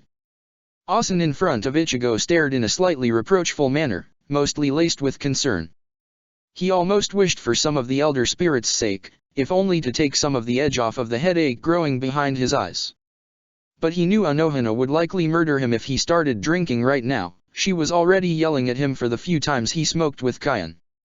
There was a captain's meeting he needed to be at. The thought entered his mind with honey-like slowness, and Ichigo acknowledged it, before shooing it away, preferring to sulk for a few more minutes. He knew what the meeting was about, just as he had known the minute the Shinigami had entered his office. Eyes wide and traumatized, he would have to keep an eye on the poor man. A gentle hand pushed the bangs collecting over his eyes out of the way, and Ichigo peered up at his Zanpakuto spirit. Asen smiled softly, fondly down at him, even as his own eyes radiated the dull pain that had seemed to lodge itself in his chest the moment the war first began, or perhaps it had always been there, a reminder. Kmin King Ya can survive this. Shiro cajoled in his typical encouraging manner. Ichigo only nodded in appeasement, as he shoved away from his desk and stood up, feeling old scars aching. He turned briefly to face the window, to see the vast stretches of Soul Society spelt out before him in white stone, almost glowing faintly. It's not the surviving I'm afraid of. The captain acknowledged quietly before he reached over and picked up Zanjutsu, feeling the two spirits dematerialize after sharing concerned looks. He could almost sense their plans to frog march him to Anohana's office, which would be nothing short of troublesome considering Shiro's appearance. He was already debating on how to deal with Muramasa. Pushing aside his procrastinating thoughts, Ichigo exited his office, pausing briefly to glance at the barracks and flash his men and women an encouraging smile that faded slightly as he studied the gathered Shinigami. Crossing his arms over his chest, he sighed and said, "War has started. If you don't think you can handle this, if you can't face hollows, like numbers you've never seen before, then go to the 4th, volunteer, or stay and protect Soul Society. Either way, you are Shinigami, and if you can't fight, you will defend, or aid in some way. We'll likely be sent out tonight as a raiding party. Those who are skilled at flash step be ready." Then he was skipping across the roof of Soul Society, likely much to the Suteiko's dismay. He had once received a full-hour lecture on it, a silhouette against the evening skies. The first division was as imposing as ever, even with its standard design. It seemed the building would always carry a sense of the ancient man who led Soul Society. Slipping in quiet as a wraith, Ichigo entered the meeting room following behind Love, who carried himself with typical nonchalance, every step to an unseen rhythm. They received a glare for their tardiness, one that was like living embers, but Ichigo could hardly find the effort to care. He slipped into place beside Shunsui and tried to settle comfortably. His former captain glanced at the orange-haired Shinigami from underneath the brim of his straw hat, knowing concern decorating his features. Ichigo only tilted his head slightly and quirked his lips in a small reassuring smile. The elder nodded, atypical seriousness stealing over the man's features. The Suteiko waited a minute for the gathered attention of the collective Shinigami, studying them all with his piercing gaze from underneath large brows, long shadows cast on the lines of his face. There was a tenseness to the air, something anticipatory and afraid, as if all gathered knew what was to be said but still didn't want to hear it. Ichigo supposed the truth was somewhere close to that. "War has begun," Yamamoto stated in the hovering silence, shattering it completely so that it lay about the captains like broken glass. Reisu rippled throughout the room, managing to convey a deep sense of the shock and horror at the statement, and Ichigo hid a minute flinch at the magnitude of the emotions filling the room. The captain of the 10th rubbed a hand over his features and glanced briefly at Shunsui, who was pensive, face grim and dark like a carved statue, the kind he had seen in the old museums, those of ancient warriors before the coming storm. The Suteiko rapped his cane against the floor, drawing the attention of the captains once more. He studied them all again with still seriousness before, with a sigh that seemed to belay the man's old age, he continued, "This morning we received a report from a coalition squad of members from the 10th and 11th divisions, that they were attacked by a hollow, an espada of captain level. An hour ago, a garganta opened on the outskirts of Soul Society, and another espada of captain class stepped through. No civilians were harmed, but the hollow remained in clear challenge until Kojiro and I arrived, where a declaration of war was delivered. We will not stand idly by while the hollows think themselves strong enough to invade Soul Society. We will station 4 of the squads within Soul Society, the rest will prepare for an offensive assault a week from now. If we are to survive this confrontation, then we need end it as swiftly as possible." Silence heaved about the room, upturning any semblance of serenity with heaving breaths and plain shock. Ichigo clenched the pommel of Zanjitsu. Drawing strength from the presence of his spirits, he glanced around the room, wondering who would speak out if any. There was a dull grim acceptance that filled the space just as violently as silence. There was no avoiding it. "Do we have any idea why the hollows have chosen to attack now?" Yukatake asked softly, concern and weary lining his brow. Shunsui beside Ichigo shifted at his friend's voice, and Ichigo carefully watched the Suteiko for his reaction. The news about the encounter an hour ago was both news and not. He had felt Ulquiorra's presence the moment he had stepped foot into Soul Society, but he had had not an idea as to what the result would be. Whether it was Baragon once more thinking he had power or an act of Ulquiorra's own free will, the apathetic hollow had proven to have an instinct that stretched far beyond anything Ichigo had ever seen. That a formal issue of war had been declared was in some ways surprising, but also something he completely expected of someone like Baragon, who divined pleasure in that bullshit for some reason. It was almost like Sosuke in all of his dramatic finery. Perhaps that was why the hollow had become an espada. They had all on some level known it was coming, perhaps not a war with the hollows of Hueco Mundo, but a war nonetheless. The changes that had revamped Soul Society, reformed the divisions providing extensive training, sheltered Rungokai from attack, shifted the structure of command so that the weight was more evenly distributed. All that wouldn't have come about without reason, even if Ichigo was a good portion of said reason. What are we planning for the invasion? There are massive droves of hollows, that's not even including the hollow forest. To try and completely conquer them would be a foolish endeavor doomed to fail. Sosuke commented crisply, though as usual managing to retain an air of politeness and a genial smile. Ever since the man had been promoted to captain, some of the fakeness that had paraded around with the man had fallen away, and it made Ichigo grin to see it. See the sometimes startled looks of the Shinigami when the man said something that slipped outside of the genial mask. As he considered his friend's warning, he shivered at the thought of the hollow forest. He was glad that a few years ago he had rescued the Shinigami stuck there, and if the man was in his division then it was just because Ichigo had good taste or something, and hadn't been back since. There was something about the place that bristled the hair on the back of his neck and shook every instinct. It wasn't fear but caution. That is well understood, Aizen Teiko. However, our assault plan will focus on the espada in charge of the hollows. They will be the ones we will need to focus on. Without their guidance, the hollows will resume their typical nature. The squads will be joining us, as there will no doubt be many hollows under the control of the espada. The Suteiko answered, the deep rumbling voice stretching into the silence. Sosuke demurred and nodded, bowing his head, stepping back even as his glasses caught the light in a familiar play. Ichigo tapped his fingers against his thigh as he listened to the hushed murmurs surrounding him. He wondered if the Suteiko would be able to order the Shinigami from killing the espada. He doubted so. Though he wouldn't mind if Neutra ceased to exist, he had grown close to the others. They were just as brilliant and capable as their Shinigami counterparts. In some respects, more so, they were all unique, with quirks and smiles, and Ichigo found himself thinking them as a family all over again. Tia's motherly persona hiding underneath the cold exterior, Grimjo's relentless excitement and cockiness, Starkey's quiet contemplativeness.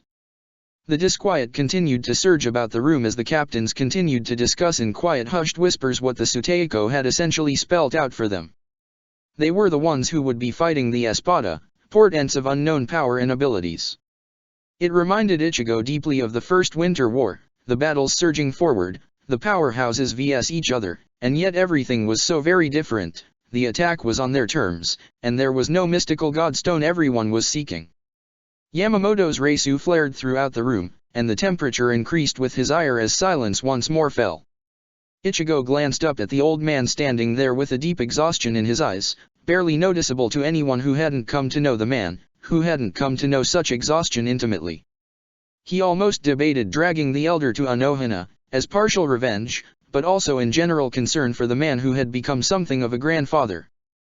The 4 divisions remaining in Soul Society will be the 7th, the 13th, the 12th, and the 4th. However, we will be requiring the aid of Shinigami from all divisions. The Suteiko announced, and Ichigo ran over the decision in his mind. He had suggested some of the divisions that would be best suited to remain on the home front but had ultimately left the decision to the old man.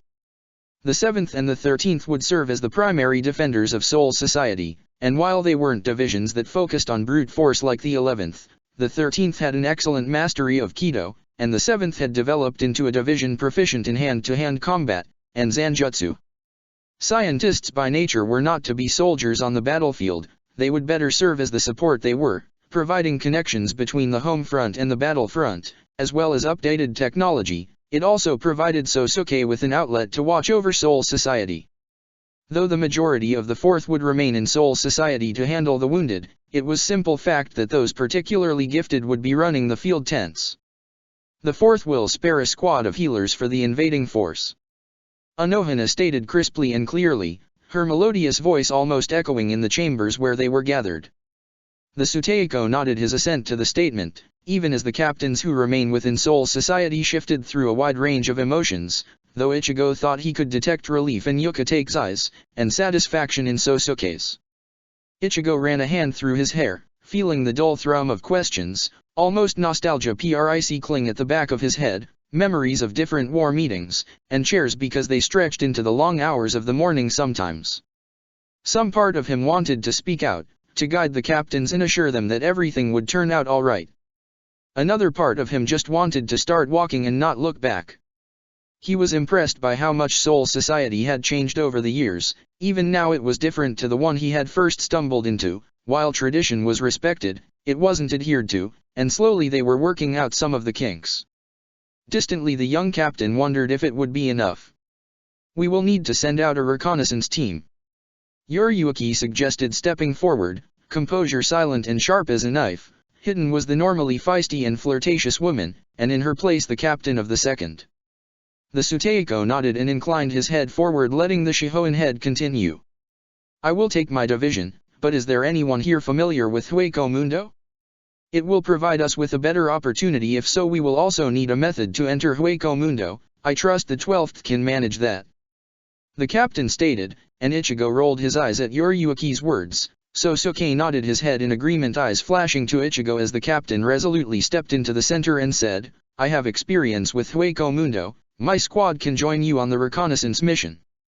For a moment it seemed as if Yuriuki wanted to protest the inclusion of his squad, jaded distrust and focus on the mission flashing across her features before it cleared, and she saw Ichigo once more and nodded respectively, slipping into line as Ichigo repeated the movement. "Then it is settled. The 2nd and 10th divisions will initiate a reconnaissance mission tonight," the Suteiko stated simply, glancing at the gathered captains with a peculiar patient look. Byakuya stepped forward after a moment and asked, "I understand that most of the battle planning will need to commence after the reconnaissance mission, however it is safe to assume that the Godi 13 will be handling this battle in a manner different to that of the 1,000-year Blood War. No genocides, man kid, you cut to the chase." Love commented smoothly, and Byakuya only nodded, cool mask in place as his gaze strayed to Ichigo, and there was something knowing there, and it made Ichigo question why he had ever told his friend anything, even as he was also laughing. The captain seemed to draw breath at the question, wondering if it would be a complete execution of all those who stood before the might of the Godi 13. Sosuke stepped forward amidst the chaos and stated, "Espada among captain class are capable of cognizant thought. They are far from mindless beasts, they possess emotions, will, and desires just as we do. To consider the situation we must consider this as how we would handle a mutiny. There is a balance between our species, our actions will dictate the future. They all fell quiet at Sosuke's simple clinical statement carrying great meaning behind it all, and Ichigo silently applauded his friend. After a long moment where Ichigo could almost taste the rising tension, bitter like acid, the old man stated, "We will not be mandating a complete extermination. There is a figure or figures behind this war, and once dismantled things will perhaps be simpler." Shinji shifted Sakanda resting at his hip at the Suteiko's words before he stepped forward, posture casual but bridled with hidden tension. He asked, "And the Vizard will be allowed into battle?" As if the name itself was some wind, the captains who held the powers of a hollow straightened, shoulders stiff.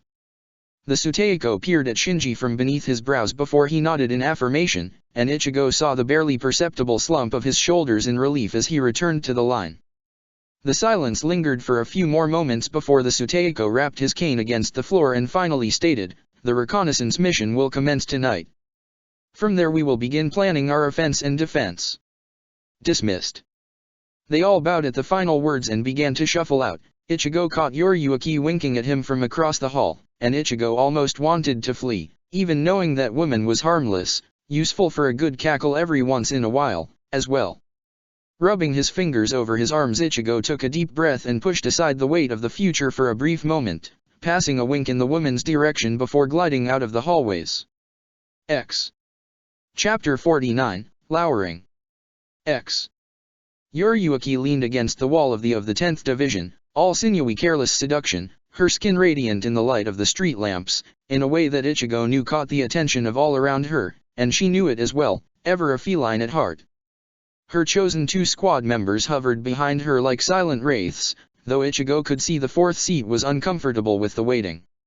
Ichigo sighed at the thought of the coming mission and shook his head as he paced over to the captain of the 2nd. Near Yoriyuki's shadow Ichigo could spot Swyfon, the strict female studying him with cold eyes. She had never overly liked Ichigo, even in his own timeline, but they had a mutual respect for each other that he had found in both timelines. "Hey, Ichiberry." The female captain greeted casually, pushing off the wall with a whirl of her shiakusho. Ichigo chuckled quietly to himself and inclined his head in greeting, pushing aside his trepidation and worries. 2 of his own squad members filed out into the streets, a much lighter party than those of the 2nd Division. "Yoriyuki," he greeted, lips curving into a faint fond smile, and he continued, "Kyokaku says hi." The Shihoan princess eyes lit up at those words, a wild grin slipping onto her angled features. The 2 women had been friends long before Ichigo had even been found in this timeline, and it showed in the deep bond they shared, although he did sometimes bemoan the gossip they found. "Excellent. How's Kion?"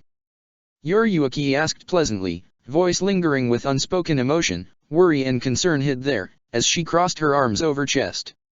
Ichigo's smile faltered for a brief moment at the mention of his brother. He considered a placated response, one that was like second nature at times, before answering honestly, deciding the woman deserved better after their many years of friendship. "He's doing better, it's been hard adjusting."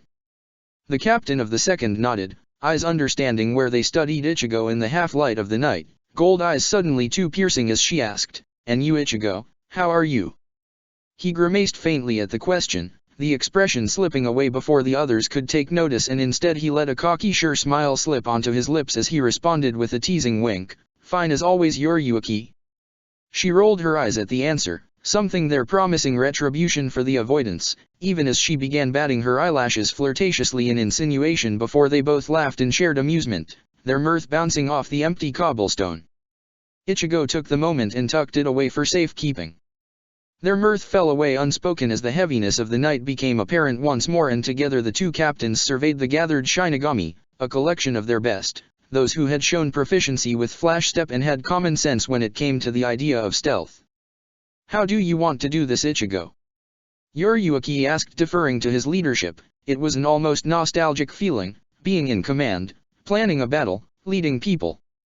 Instead, he furrowed his brow and considered their men, but really mostly women. After a minute he turned, addressing the gathered Shinigami, and said, "First we need to get into Hueco Mundo. All of you need to be aware, Hueco Mundo is a desert. There is nothing for miles, just sand, there is little to no cover. What we will be looking for is Los Noches. This is a covert mission, we do not want to be detected if a hollow is close to engaging in combat. Alert me. Grim determination and nods of understanding followed his statement, Yoriyuki studying him with an equally serious air, one that sharpened her presence to that of a predator. It was an unspoken understanding that because Ichigo was Vizard he was better prepared to deal with hollows on the mission, and would likely be able to hide the Shinigami with his own Reisu.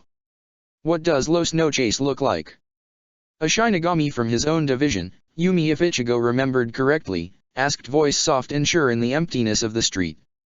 Ichigo cocked his head for a moment, looking for an apt description of the building and struggling to describe it in a way that didn't betray his own experience, too much experience, upon the white sand.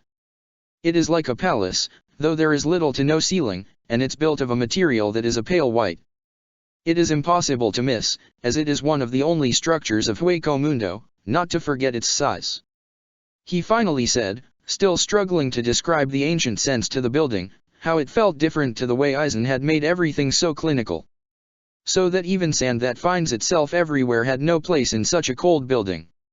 But the way they had left Hueco Mundo was also different. They had fortified the walls, structured the building and floor plan, but they had left the building's white walls facing the endless night sky. In some silent imitation of the past, the building held on to the ancientness about it and remained ever imposing in a way Ichigo doubted Aizen would have ever understood. The Shinigami were silent and serious then, focused on the mission, and the two captains traded a glance before they moved through the streets of the Godii 13, silent as the parting wind, mere apparitions moving towards the 12th Division. They entered the 12th Division at the beckon of a demure Shinigami, their squad members glancing around with barely concealed curiosity on some, and open awe on others. As the man led them through the building, even Yoriyuki paused as they passed one chiming invention, following the man ever deeper into the 12th. Sosuke leaned casually against the far wall as they came to a halt, the epitome of calm and careless, though Ichigo could see sharp eyes tracking their movements and landing on Ichigo with an amused rise of his brow. The Shinigami in front of them stopped stepping to the side in continued silence, and Ichigo resisted the urge to tease his friend as Sosuke resettled the glasses on the bridge of his nose. Aizen Teiko. Yoriyuki greeted, voice lingering with hidden satisfaction as she inclined her head in respect. The man repeated the motion, stepping in front of them and dismissing the silent Shinigami who had been near intangible, like the first whispers of the wind. The scientist led them the last bit of the way, all quiet and echoing in the clinical hallways, that chilled the less experienced Shinigami.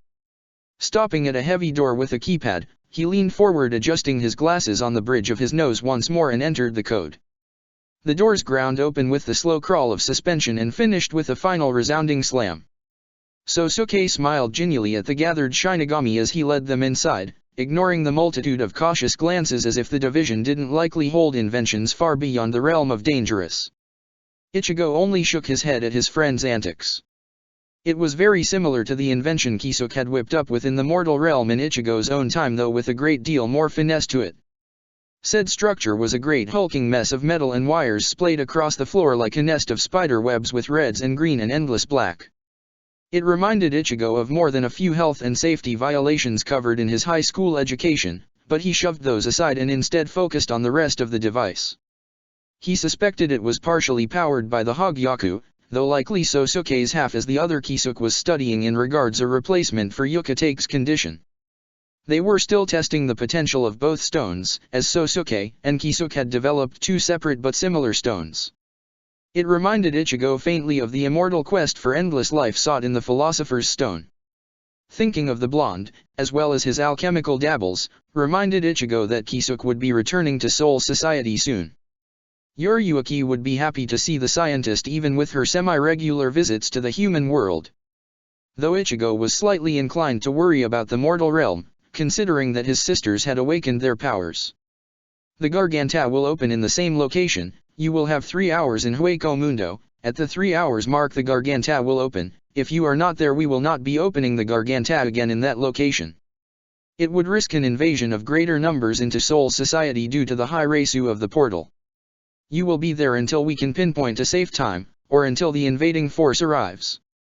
Sosuke stated crisply, eyes sharp and commanding where he stood beside the machine, drawing all attention to the sharp figure he cut amongst his words, other scientists fluttering about like moths as electricity crackled upon the air. A grim state settled over the 4 squad members, and Yoriyuki shared a look of reluctant understanding with Ichigo, one that was half unbridled determination. He didn't step forward to reveal that he could summon a Gargantat, that there would be no need to worry. It wasn't a commonly known fact about the Vizard, that they could travel at will to Hueco Mundo, and only Shinji and Mashiro could open ones other than Ichigo. He preferred to keep it secret as it revealed that they had the potential to be in Hueco Mundo at any time, that they could have been there at any time, that the increase of hollows could be less than one-sided.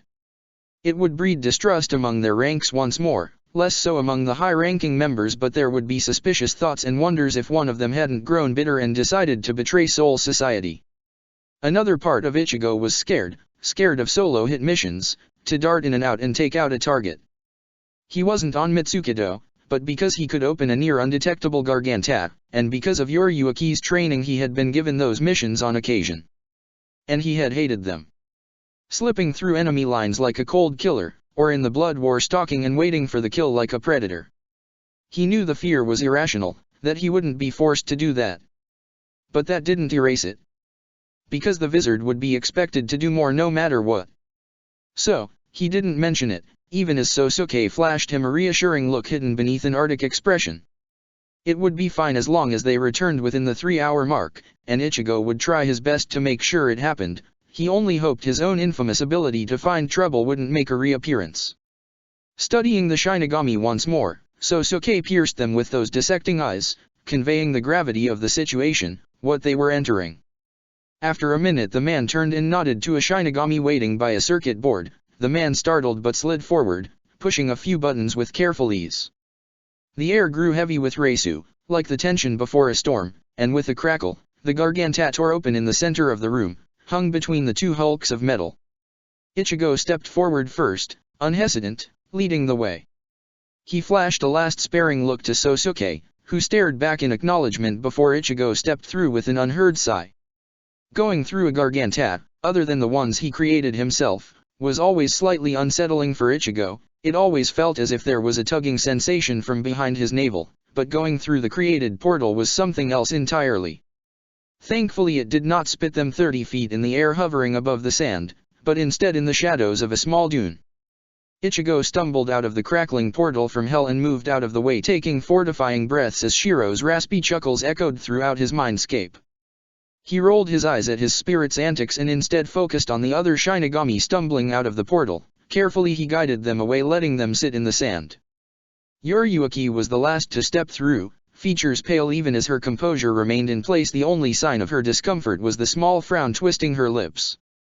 She spotted Ichigo after a minute and drifted over to him, letting the small team of Shinigami acquaint themselves with the landscape.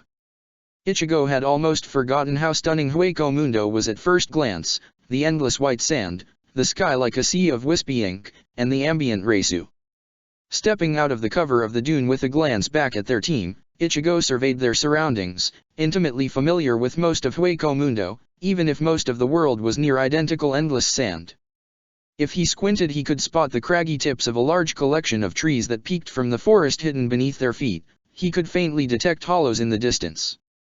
Glancing at the sky, Ichigo grinned at the crescent moon decorating the sky, in some imitation of Shiro, who always insisted on grinning at the pale specter like a loon. Shaking his head with a mute sigh, he turned to face Yoriyuki, who was glancing at her feet with a small pout and amusement aglow in her eyes. She looked up at him and there was something almost teasingly pleading as she mouthed about sand in her shoes already. He just grinned in response. There was no way to escape the sand. Ducking back into the cover of the dune, silently he marveled at how even the Shinigami seemed to sense the silence that wavered about the sand. There was an unspoken quiet that seemed to seep into the soul. He waited another minute for the Shinigami to acclimatize themselves to the new world before he stepped forward, drawing their attention. In a low whisper he stated, "I'm going to be materializing my Vizard mask, which will provide us with some coverage from hollows. We will move together as a unit until we draw closer to Los Noches. Once we are within a certain distance we will pause and plan from there. We will likely be splitting into 2 groups, and I will be giving Yoriyuki my mask, which should help hide your presences. Remember, the point of this recon mission is to observe their defenses. If we can without detection infiltrate Los Noches, and assess what type of power we will be facing, then that is a bonus.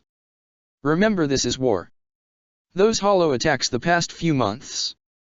They weren't random, they were observations however normal they may have seemed. We will be fighting a war on two fronts, and any information we can gain will be beyond valuable. Stay with your squad at all time, and if we are separated, look at the moon and see which way it is facing, that is your guide. We will not leave anyone behind, I swear. Ichigo finished, voice subdued but firm with determination. He could almost feel the persona of a general slipping onto his shoulders once more, an invisible cloak that carried the immense weight of lives in his hands. The squad members nodded, expressions serious like carved stone with the gravity of the mission upon them. It reminded him of when he had led troops and they had been fresh and so afraid, knowing what they were facing but still brave in the face of it. Shaking away the trailing thoughts, Ichigo ran a hand through his hair and with a flick of his wrist drew Zanjutsu. Carefully he let the blade slice through the skin of his forearm, shallow and swelling vibrant crimson. He ignored the cries of the surrounding Shinigami and let the blood fall upon the sand, staining it rust red. Looking up, Ichigo received the full force of their concerned attention, their expressions ranging between aghast and furious worry. He had the feeling someone would be tattling to Kion, probably Yumi. She was glaring accusingly. In desperate explanation, Ichigo smiled reassuringly and said, "Everything looks the same, now this place doesn't." Yuriuki shook her head in fond resignation, rolling her eyes even as she stepped forward and cast a small healing Kido over the shallow cut. He smiled in thanks before turning his attention to the horizon, ignoring the glances shared behind his back. They moved swiftly across the sands, slowly at first so that the others could adjust to the unique sensation of traveling over sand. It was nothing short of a nightmare after days of slogging through the light crystals. But soon enough they were flickers of black, mere shadows crossing under the watchful eyes of the moon. Occasionally a hollow would move to intercede, to attack, but Ichigo would flare his Reisu, Shiro baying for blood to all who dared challenge them. They went unhalted. After a near half-hour of traveling, though with the endless sands it felt like an eternity, Ichigo raised a hand and they slowed to a stop, resting in the shadows of a sea of dunes. He could sense the vibrant hum of Los Noches in the distance, the multiple Espada dwelling in the pale ruins, like the dull buzz of cicadas. Turning to the gathered Shinigami, Ichigo studied their faces, their conviction before carefully he slipped the mask off his head and handed it to Yuriuki. The captain of the second took it tentatively, fingers sliding over the smooth, porcelain-like texture of the mask. It reminded Ichigo of the children he would sometimes play with in Rungokai, ever-curious hands studying the mask and its primitive lines. "Yuriuki, do you want to scout the exterior? Look for structural weakness and primitive defense measures?" Ichigo asked, pulling the female from her observations. She paused for a moment before nodding, carefully sliding the mask to rest on her head, stark against her plum-colored hair. She turned to the two Shinigami from her division, Suifo and at perfect attention. Ichigo nodded to himself and turned to Yumi and Akira, the two squad members he had chosen. They focused on him with clear intent, eyes bright in the vividness of Hueco Mundo's night. "We will be infiltrating the interior. There are hollows, Espada of immense power there that you will not be able to defeat. Our mission is to ascertain the structural layout of the building. Do not engage in combat whatsoever, stick close to me the whole time. And if I tell you to run, run." They nodded, eyes wide at the serious side of their captain that rarely appeared. Nodding, Ichigo turned to Yuriuki, who tipped the mask on her head with an excited grin. They shared a small nod and Ichigo addressed the small recon team once more. "Return here in an hour and a half, that will give us an hour to return to the portal location." With a final nod the two groups split up, Ichigo silently praying for his friend. Even knowing of her immense skill in the realm of stealth and reconnaissance, he still hoped and prayed she wouldn't encounter any of the Espada. It was likely she would encounter the Sand Hollow, of which he could never remember its name, but that was an important defense, and if she was half as cunning as he knew she was, then she would understand that. Leading the two Shinigami forward, Ichigo skirted the edge of the unseen borders of Los Noches, where one could almost sense the Reishi dense sands, projecting his Reisu enough to hide those of his squad members but not enough to draw attention the whole time. They followed quiet and as if living shadows, Ichigo glancing back every so often to check on the two, familiar concern for his squad members humming out of sight. Slowly he led them in a roundabout way towards the building, stopping once they were within sight of the towering white walls. He could almost feel their awe, see the wonder splashed across their features as they stared at the structure, and understanding dawned. No simple hollow would have constructed something such as this, even the ruins beforehand had alluded to sentience. Nodding to Akira and Yumi, he left them to try and comprehend Los Noches in its entirety, as Ichigo surveyed the building looking for one of the more discreet entrances that would be noticeable on first glance if one was particularly inclined. Motioning to the two with a wave of his hand, they crept across the sand to the door set into the wall, noticeable only due to the faint border surrounding it. Sharing a last look, one that questioned if they were ready to move forward, if they wanted to turn back, he would not grieve them for it. He understood how fear could throw bravery away. Ichigo pushed open the door when he only received twin stares of affirmation. Akira, though less calm than Yumi, projected some of the fear Ichigo had come to know on the battlefield, but it was tamed in the face of determination. The door swung open with a groaning heave that reminded the captain of the 10th of a sigh. Cool air drifted from the tiny opening and the entrance was cloaked in shadows. Ichigo slipped inside, the bright white of the halls stealing all but a few shadows hidden in the alcoves, glancing down the long corridors for any enemies he sighed. Ichigo bit back a curse at his own ingenuity, because while white was fine for preventing the coveted shadows of an intruder, he was an intruder. Beckoning the two to follow him into the faint shadows of a corner, Ichigo cast his Reisu out in searching tendrils. Locating the hollows in the area with ease, Ichigo felt Yumi do the same, followed a moment later by Akira. There were mostly low-level hollows lumbering through the hallways, but a few Arrancar also drifted aimlessly, their Reisu bright in comparison to the dull sense of the fodder hollows. Stick to the ceilings while they exist, few ever look up. Yumi explore the north, Akira explore the south, hide your Reisu as best as possible. Try to map entrances, exits, weak points, and the highly defended areas, if you can try to get a rough estimate of numbers or what Espada might dwell there. If you can't, that's okay, we just want a general idea of the building. If you're caught, flare your Reisu and I'll be there as soon as I can.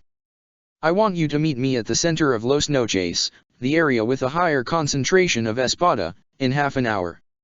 I'll locate you once you're nearby. Understand? Ichigo finished with a reassuring warm smile and a curious tilt of his head. Yumi nodded, features like steel as her Reisu dimmed close to nothing. Akira shivered visibly for a moment before his resolve strengthened, sea green eyes blazing with determination. Ichigo rested a hand briefly on the young man's shoulder in reassurance before nodding at the two. His 4th and 6th seat, they had always shown promise in the division training exercises. Akira reminded Ichigo of his own teenage years, though a bit more unsure, and Yumi, though a bit of a perfectionist, was sweet beneath the quiet exterior. The two Shinigami flash stepped away, close to the ceiling and the barest marking of their passing a gentle rustle of air. Ichigo nodded to himself, cloaking his presence in Shiro's Reisu. He flitted towards the east, planning on mapping it in the west before meeting with the two young Shinigami.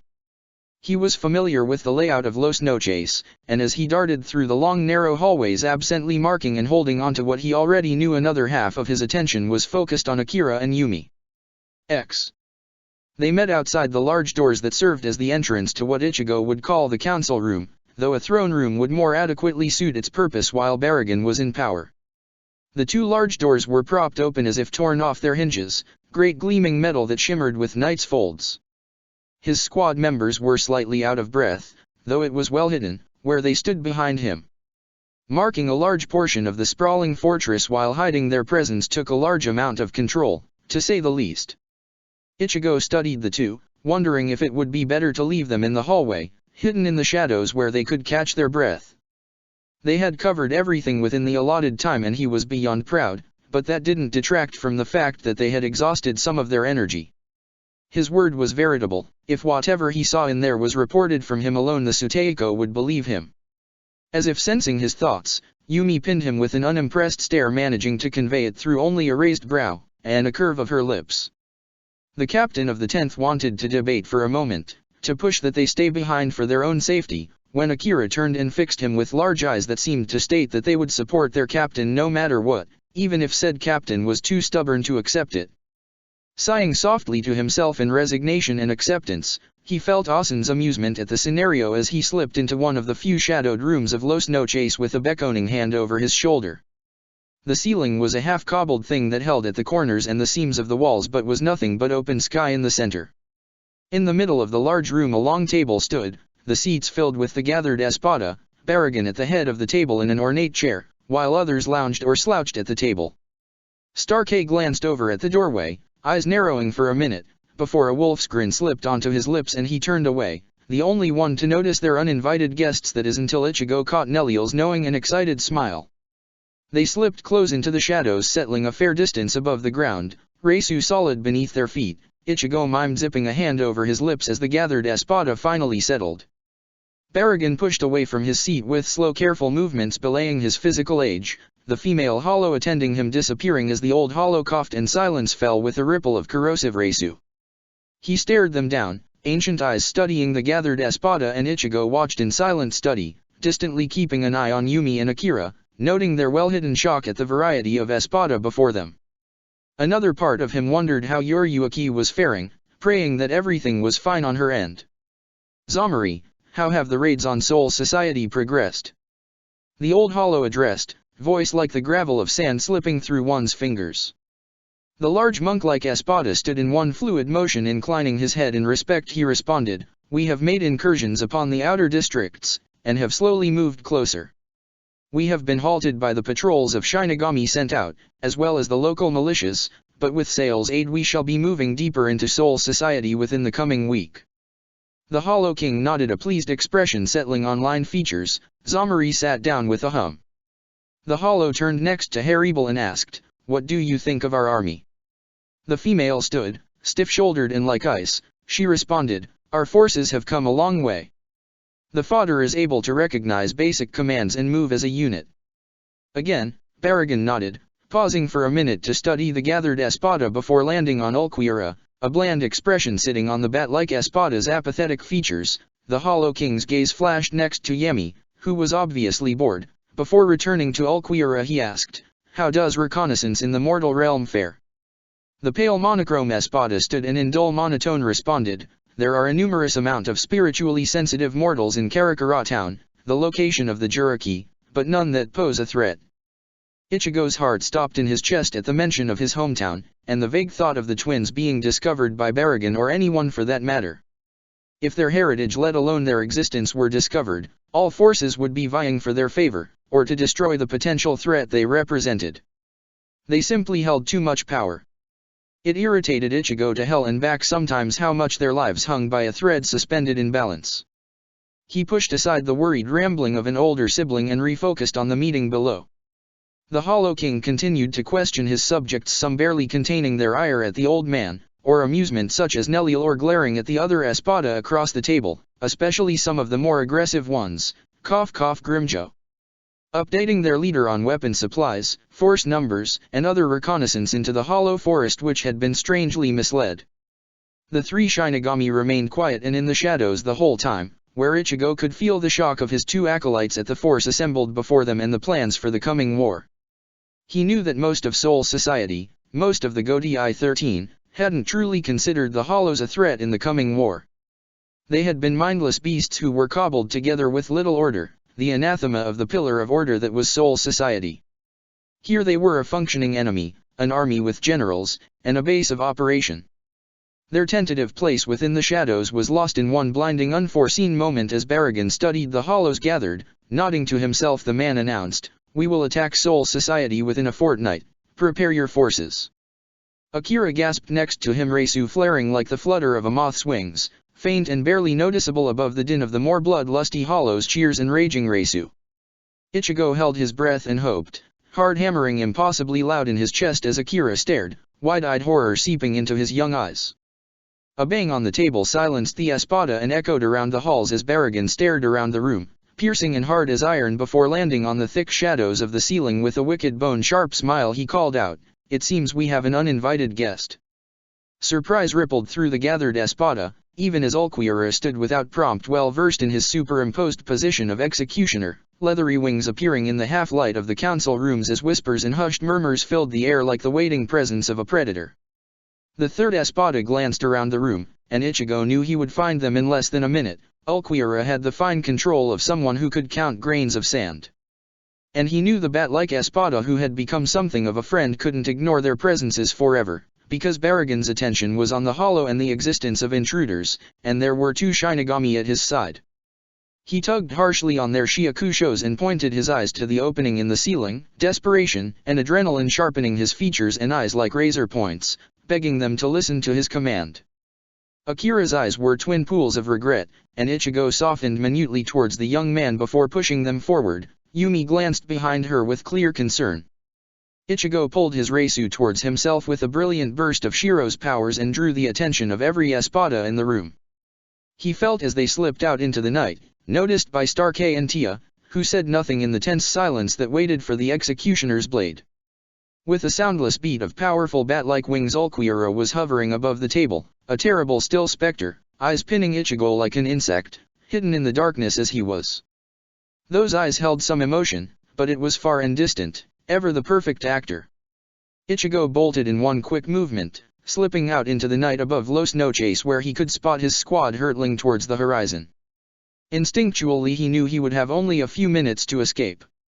He glanced behind him and spotted Ulquiorra staring up at the ceiling, a warning in his eyes, one that Ichigo understood well as the espada swarmed about the room like ants below them, Baragan a cold still figure in the midst of it all. Reisu pumped through his veins as Ichigo followed his two Shinigami, steadily gaining on their lagging figures until he could see the expressions rampant on their faces, terror and desperation making playthings of the night. That was when Ulquiorra appeared like a living apparition of death over Los Noches, wings spread in some imitation of famous Renaissance paintings Ichigo had seen before. The captain of the 10th knew then that their time was up. There was no way to halt the espada, only to escape. Ichigo reached his squad members as the terror of all beings at the third espada's presence rippled through Hueco Mundo, brushing violent gales of dancing sand into the air. He drew Yumi and Akira into quick half-hugs, a careful hand brushing through their hair in reassurance, in promise, before he was wordlessly urging them forward, the thrill of the chase, and the horror of being the prey assaulting his senses even as he struggled to maintain a level head. It had been so long since he had seen the battlefield, since he had experienced all of its chaos and fear, and it was drowning him in wave after wave of familiar nostalgia, the sound of blades clashing beside his ears and on the edge of his sight familiar smiles. They continued to struggle across the sands, fast but not fast enough, never fast enough when it came to Ulquiorra. They were out in the open, no cover, and too much of a distance to reach before the portal. Ichigo knew if they could reach a sea of sand dunes they would be okay, he could defend and direct his Shinigami to hide. But out in the open, the bloodlust would draw other hollows who would linger on the fringes, and provide time for backup, and there would be nowhere to hide except underneath the sands, a place he did not want to return to. The two figures ahead of him were already slightly tired, lagging behind in a way they wouldn't have been if Ichigo hadn't sent them to sweep a full wing of Los Noches. Guilt wormed its way into his heart, gnawing at his thoughts even as he harshly shoved it aside, focusing on surviving. Ulquiorra was gaining on them, he could feel the presence draping over the air, and the powerful beat of his large wings. His squad members knew it too, but they continued to rush forward. It was still too slow, he would swoop down before they could throw up a hasty defense. Ichigo pivoted a half-step, whipping Zanjutsu out in a desperate bid for time, and let Reisu surge along his sealed blade and slashed, renting the air itself in a wordless Getsuga Tensho. He turned instantly, gaze not even lingering on whether the attack had been successful, though he already knew Ulquiorra had dodged the arc of energy. He was behind the two again, and he prayed that Ulquiorra would focus on him alone, he could handle himself. The others were children when it came to war, they hadn't seen its brutalities, and he didn't want them to know it, to carry that weight, and Ichigo sure as hell didn't want to lose anyone yet.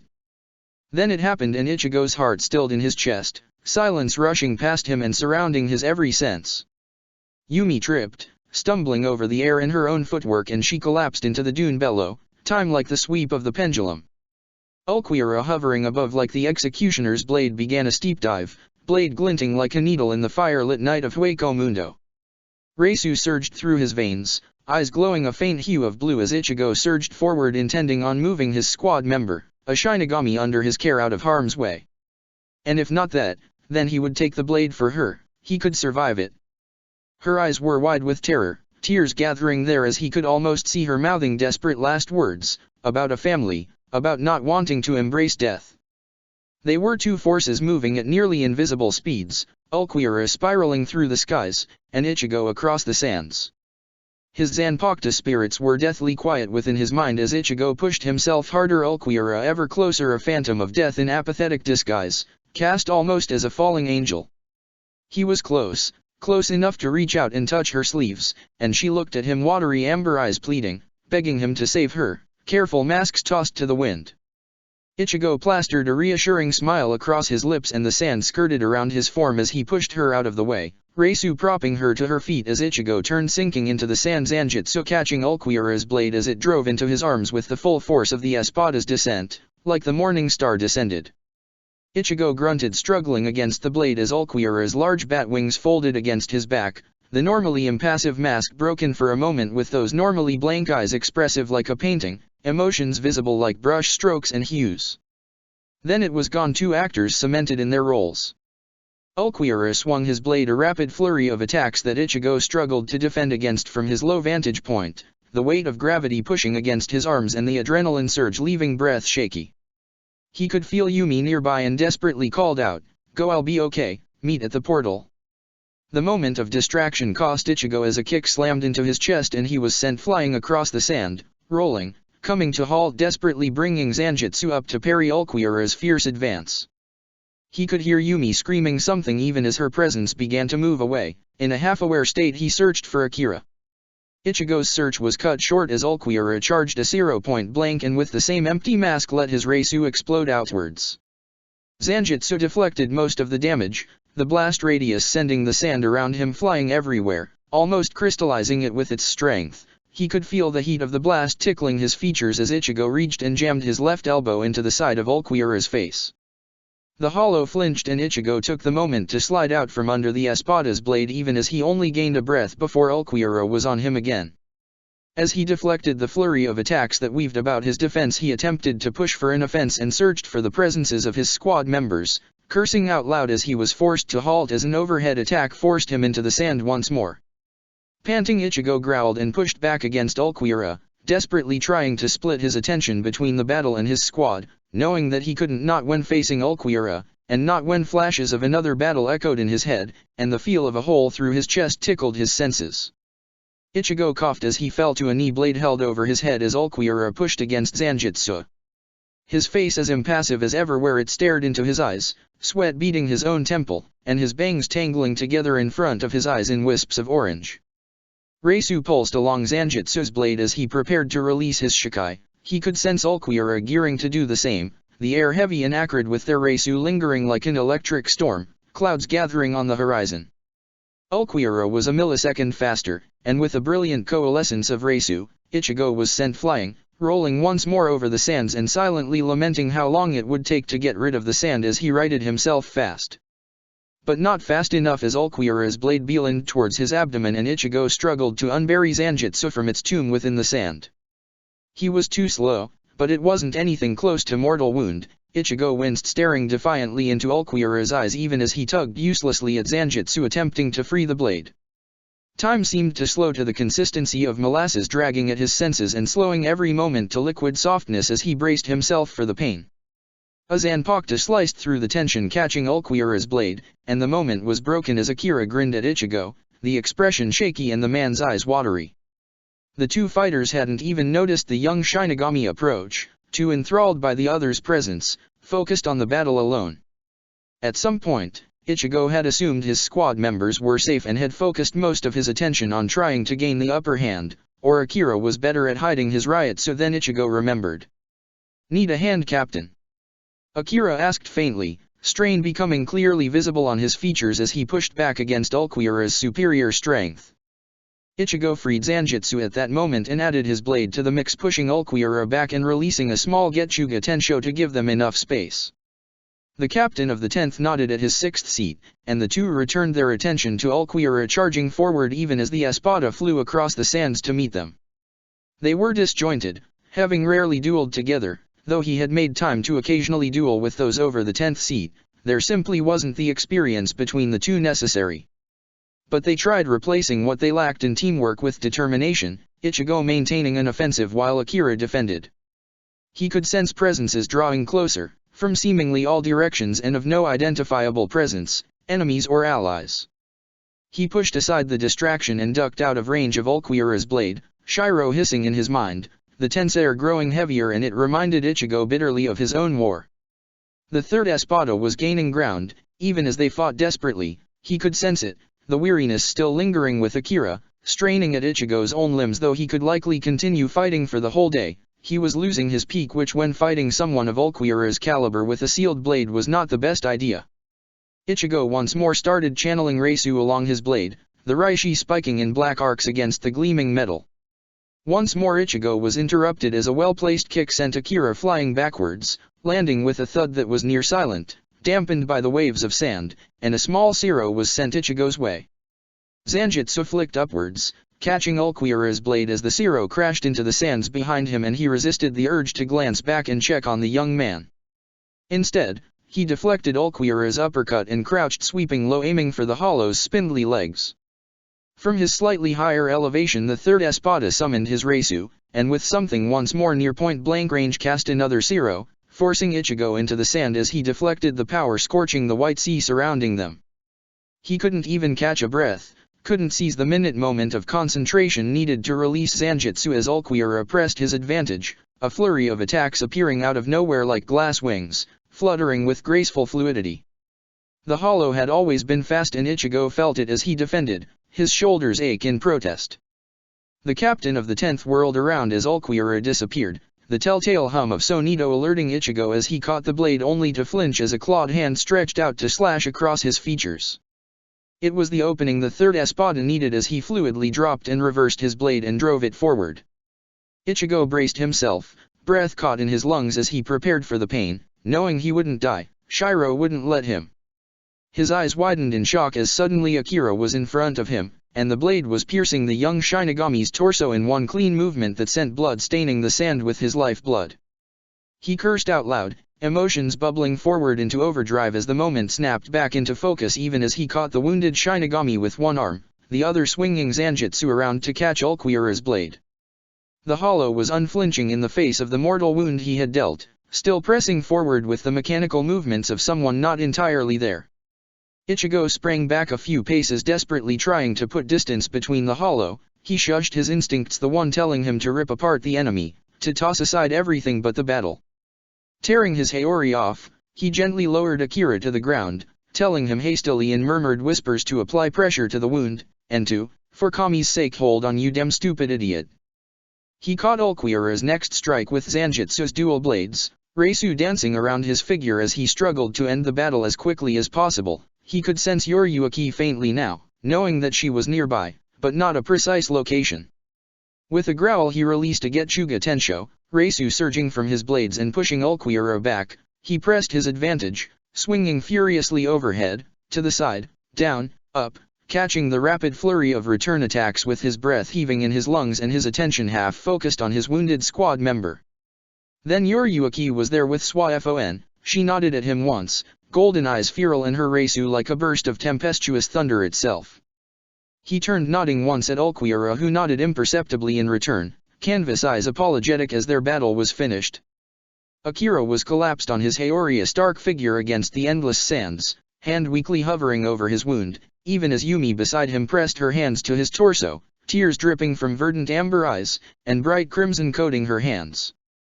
Ichigo cursed as he saw the young man's condition. He was pale, so very pale, blood coating his lips, and the sand around them. Ichigo could already tell he had lost blood, too much, but he wouldn't let Akira die on his watch. He couldn't. He was tired of burning squad members, of losing bright souls that deserved to live. Ichigo crouched beside Yumi, hands hovering over the wound as he attempted to channel healing Kido. He swore violently, the situation overwhelming his senses as his own concentration left the warm green light fluttering and unsure, his own hands shaking with adrenaline and exertion.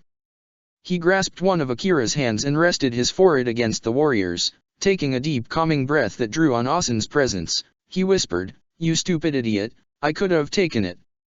Survive, Kami, damn it, you hear me?" He took a fortifying breath and attempted to begin again, with marginally more success, restoring some of Akira's strength. With a flicker, tired green eyes stared into Ichigo's own, and the young man weakly coughed, blood once more wetting his lips as he smiled a crooked smile. "Sorry, Captain." Will you tell my wife I love her? Fuck, you're going to survive this and tell her yourself. Ichigo promised with a shaky frown, hands hovering over the wound, even as he knew that if they didn't get the Shinigami to Anohana soon he wouldn't make it, even with Ichigo's moderate skills. Akira nodded weakly, the hand gripping Ichigo's own tightening with some indefinable will to live. He glanced at Yumi, the woman obviously shaken. Her body was wrought with fine tremors as she applied pressure to the wound, and tears cascaded silently down her cheeks. Ichigo grimaced. He knew that it hadn't been 3 hours. That it wasn't even close, and unless he made a decision, Akira would die. It lingered only for a moment, the hesitation, and the knowledge of what it would mean if he opened a Garganta. Soul Society would know. Ichigo tossed the hesitation aside as Akira drew a rattling breath, and Ichigo made his decision, his two spirits quiet and reassuring as they surround him. He glanced away to see Ulquiorra in the air, a pale specter hanging like a shadow of Ichigo's heart as healing Kido continued to simmer through his fingers. The Hollow, after a minute studying the gathered Shinigami, turned and fled. Ichigo knew that he would report only what Baragon needed to hear. Yuriuki turned to look at Ichigo, eyes knowing and understanding as she beckoned the squad members towards the collapsed Shinigami. Ichigo turned and held tightly to Akira's hand, his voice desperate. He whispered, "Stay with me, please. You're going to see your wife again." Then he stepped back, reluctantly disentangling his hand and tugging at Shiro's powers. Ichigo pulled at the fabrics separating the world.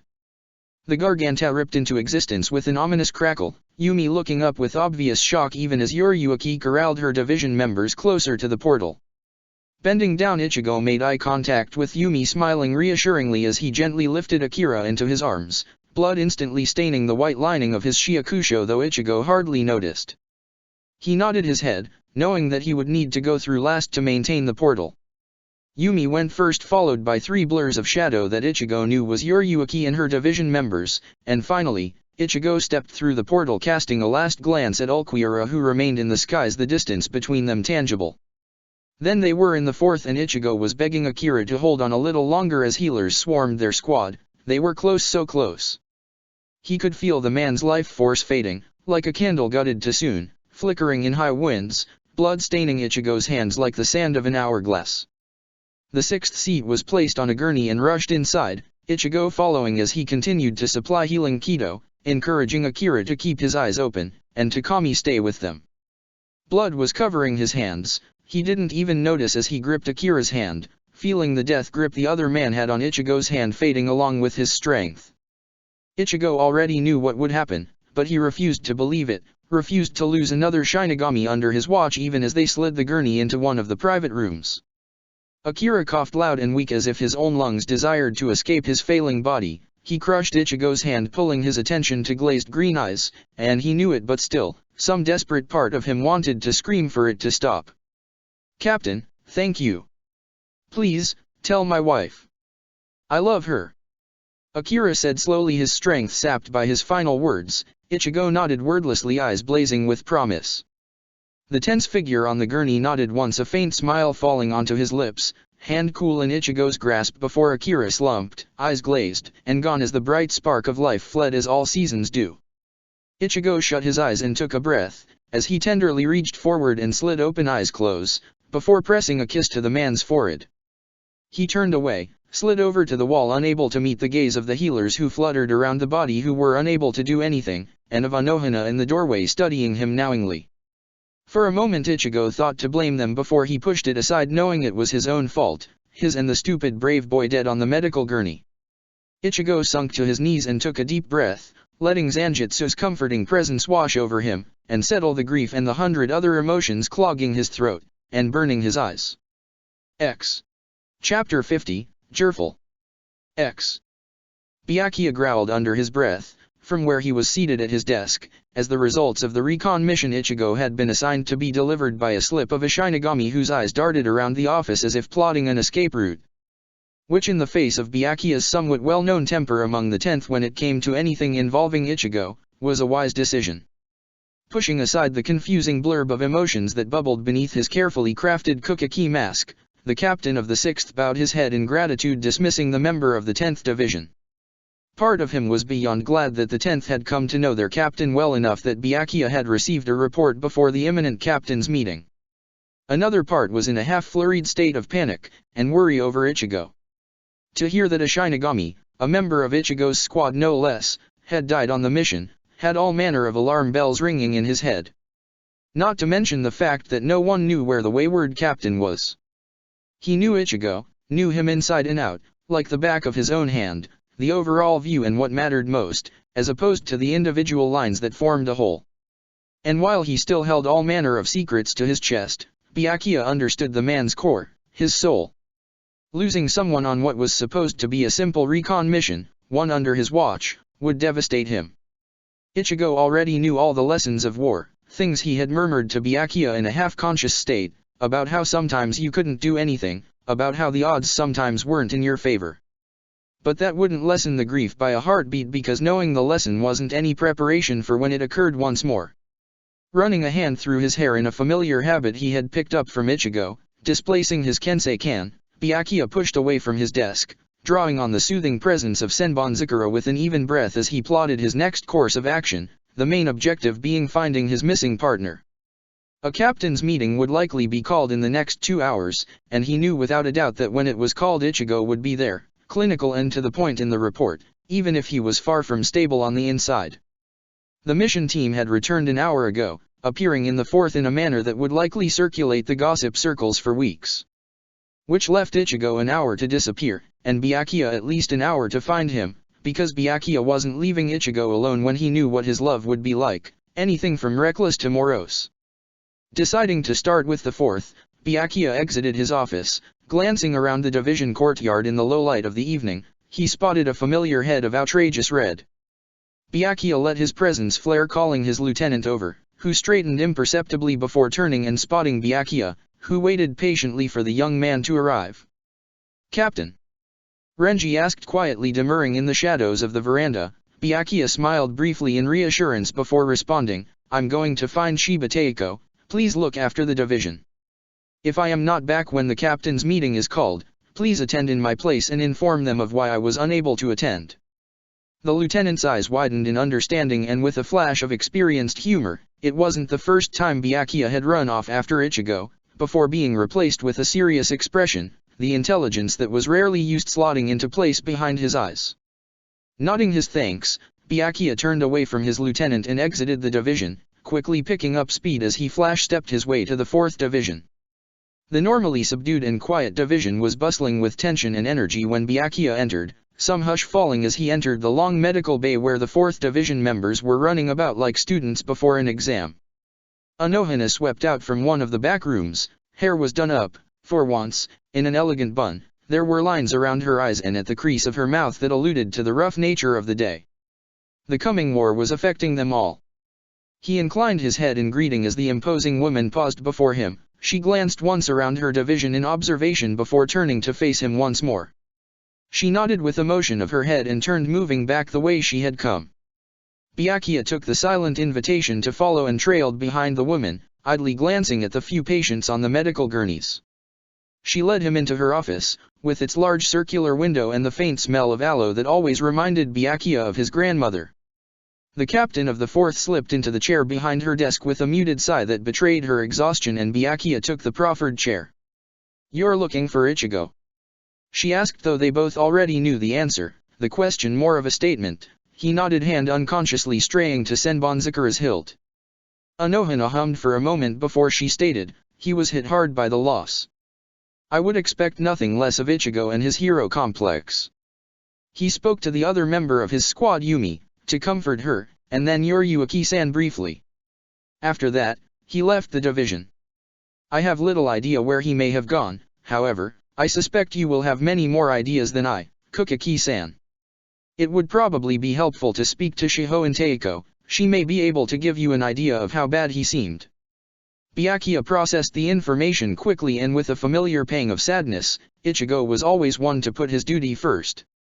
He had ignored his own pain, guilt, grief, and everything else to comfort his squad member. It was something so incredibly Ichigo that it left a fond yet bitter smile dancing across his features. "Thank you, Anohana-san." Byakuya responded, inclining his head respectfully, as he rose from his seat, intending to check on Ichigo's squad member for Ichigo and then speak to Yoriuki. Anohana smiled from where she was glancing at a report, hair curling gracefully at the joint of her neck. She replied, "Thank you, Kukaki-san." With a bow, Byakuya swept out of the office and down the hall, following the worn path out towards the med bay. He paused as he walked, some unknown sense guiding his feet as he turned, following the hallway to a closed door, the dredges of Ichigo's presence lingering like fine whispers. It was something Byakuya had only become accustomed to over time, and he doubted few others noted when Ichigo did leave a trail, but he was thankful for it nonetheless. Searching with his Reisu, Byakuya was met with only cold emptiness surrounding the room, a lingering kind of chill that reminded him of the ghost stories told in the mortal realm. With a tug of courage, Byakuya slid open the door and drew in a muted breath. It was the 4th Division morgue, though he knew the 12th also held one for research purposes, where the bodies were held until the funeral. Shaking his head, Byakuya spotted the body lying on a table, a sheet drawn over the still form. With a knowing sigh, Byakuya murmured a prayer and turned away, sliding the door close with a click that seemed final in the silence. Returning to his original path, Byakuya entered the med bay, eyes searching for a division member not caught in the bustle of the frantic traffic. A female healer drifted over after a minute, quietly asking if he needed any help. The captain of the 6th spoke of Ichigo's squad member, and the woman nodded, a sort of half-sadness to her eyes as she directed him to one of the private rooms.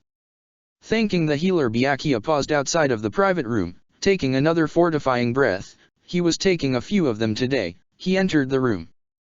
The Shinigami sitting on the bed was simple, with a quiet aura about her that endeared her to Byakuya a slight bit immediately. Her eyes were red, and it was obvious she had been crying, knees tucked to her chest in an instinctive position of security and comfort. The woman glanced up when he entered and bowed her head respectfully. Byakuya smiled kindly, recalling the woman was Ichigo's 4th seat with a recollection of the many faces that passed through the orange-haired Shinigami's office.